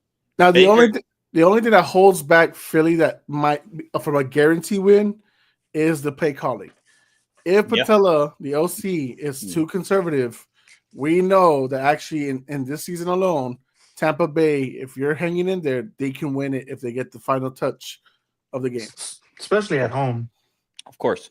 And also, we know from history, Tampa is pretty good at stopping the run. So Patula needs to, have his own way. And, Be the Yeah, real baby. man. A big old oos. but yeah, I can't wait to this game. So yeah, you guys can see how Tampa's not that good. I'm just kidding. Wow. It's a joke. So Joke. in that same scenario, It's a joke. if 3 hours later the Rams roll over the Colts, then we can say the same thing, right? Yeah. So if they roll them over, I think it all depends on how they lose. If the Colts lose in a nail biter, it's a game-winning field goal from the Rams. Both offenses played great. I have no issues with the Colts. But if the Rams beat the brakes off the Colts, y'all could rub it in my face. That's fine. That's completely fine. 100%. Because I don't expect that. I hope that doesn't happen. Cheapest ticket prices right now for seats at the Rams Colts game, $50. Where's it at? LA. Really? SoFi Stadium. Yeah. Cody, go to the game, Cody. Yeah, go to the Don't cheer against the Colts, Cody. Yeah, that's how you do it. He's gonna find a brotherhood. It's like, oh, you hate the Colts? I hate the Colts. Whoa. I don't even care that y'all beat us week 1. I don't fight the Colts. Yeah, I hate the Colts. Okay. All right. Yeah, I think as far as games of the week, that's pretty much it. Because we got the Ireland game. God bless the Irish, but that game's gonna. I At 8:30 say in the morning. under, whatever the number is, under this team. Both of these teams ain't gonna hit 20. Guaranteed. 40.5. So Damn it, that is freaking low. Uh, Still under. let me see. Still Let me under. see. If shout it's, out to Dan Quinn's return to Atlanta. It's not the lowest over under of the week though. Titans and Texans 38.5 out of that. Oh, 100%. Both worst offensive lines, both most pressures allowed. Tennessee's allowed the most sacks. They have the most penalties. Both offenses are top 3 in the bottom of passing yards a game. Yeah, I believe it. Highest total is Colts at Rams at 50.5. Mhm. That is man, we'll see. I would go under, just because I think that's tricky. Like I think It is. they're expecting high, but I think it'll be more like, let's say if it was like a field goal game, it'd be more like 21-24. Mhm. I would go under. More just that. for the- And Just- go ahead. No, I was gonna say I'm always gonna start doing this now. The cheapest ticket of the week now is the Jets and the Dolphins at $26. You can get in there. Is it, Miami. Miami. And yeah, Miami. Yeah, Miami's great. All right. Shout out to Miami. Not the Dolphins. They suck, but Miami's a great place. What was I going to say? Oh, yeah. You said it, Jose. Dan Quinn going back to Atlanta. That Could could be be tricky video. because Jaden Daniels possibly is not going to start. They say he looks good, but he's like, questionable still. yeah. That's probably why they're only favored by 1.5. Yeah, it's weird that Washington's favorite though, and it's in Atlanta. This is where the betting odds should fade towards Atlanta. Atlanta should win this one. They'll but- probably start doing it like once they know more about Jaden, and I bet you would just flood back to. I think also Atlanta is. I think they have the least amount of passing touch. They only have one passing touchdown in the No, entire league. yeah, so. but it's none of the receivers. Right? Yeah, it was Pitts. for Bijan. Yeah, I think it's just Bijan. Yeah, it's Yeah. just Bijan. So Michael they're probably Penix is thinking. stuck. Yeah, Michael Penix does. It's not looking good, Jalen Jr. but I think against Washington, this secondary is also not good. Geno Smith looked good. It's just the special teams and the Las Vegas defense is absolutely terrible, like we all kind of predicted. Doesn't matter. You got Pete Carroll. The defense sucks. You don't have names. You have Max Crosby Mhm. and nobody else. So He's just there chewing his gum and trying to look hard. that's rough. That's all right. Yeah. Yeah. Yeah. But yeah, that should be an interesting game at least. If Jaden Daniels plays, I think it's an easy win. But if Don't he forget- doesn't, Mariota knows how to run that offense for some reason. So Don't forget, ladies and gentlemen, we have 4 teams on a bye week next week in week 5. Ugh, Oh. early buys. Early buys. Oh, speaking Cancun. of that, thank you. After this week, when we go into week 4, we are going to. You remember in school, we're all around the same age. Remember in school when we had progress reports? It's like every quarter. Instead of like they were the smaller version of the report card. Those are Yeah. the ones that I would hide because they would be very bad, and nobody would check. I would hide 100%. And my dad was old, so it was all good. He didn't remember a lot of it.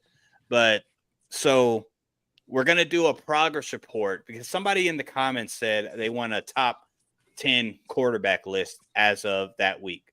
So we're going to do that. We're going to go over top 10 quarterbacks, top 10 running backs, top 10 receivers After 4 weeks, after 4 weeks. Just every 4 weeks, though. I mean, like 4 weeks, then 8 weeks. Then towards Oh, the it's end, almost like a 16 quarter weeks. to the season. It's a Yeah. quarter of a It's season. like a quarterly assessment on, and if there's things that we kind of want to jump off, like let's say the Chargers We're off the win Texans again. making the playoffs. Well, y'all are, yeah. If the Chargers win and they're 4-0, most likely we're going to be off on how low we were on the Chargers a little bit, but possibly we'll see. But that's just like a scenario. Yeah. But yeah, or if the Patriots, if we get mollywopped by the freaking Panthers, which I don't think we will, we might be off. We might be off because there's no reason we should lose to the Panthers, honestly. And yes, at Foxborough, I don't know what it is now. Remember, we used to have a thing. We would always win at home. That's gone. It's been gone actually. So, but yeah, we're gonna do every 4 weeks. We'll do a progress report, progress evaluation. I'll make a name for it. And yeah, just so we can see like who's at the top, who's been doing such and such, and then we can revisit that after 4 weeks and see who's still at the top, kind of thing. All right. Well, that's all the games that we're going to be discussing. Make sure you like, subscribe. Make sure you follow Not Exit 7 at, you see it, at the Puro Pinche Sports YouTube channel.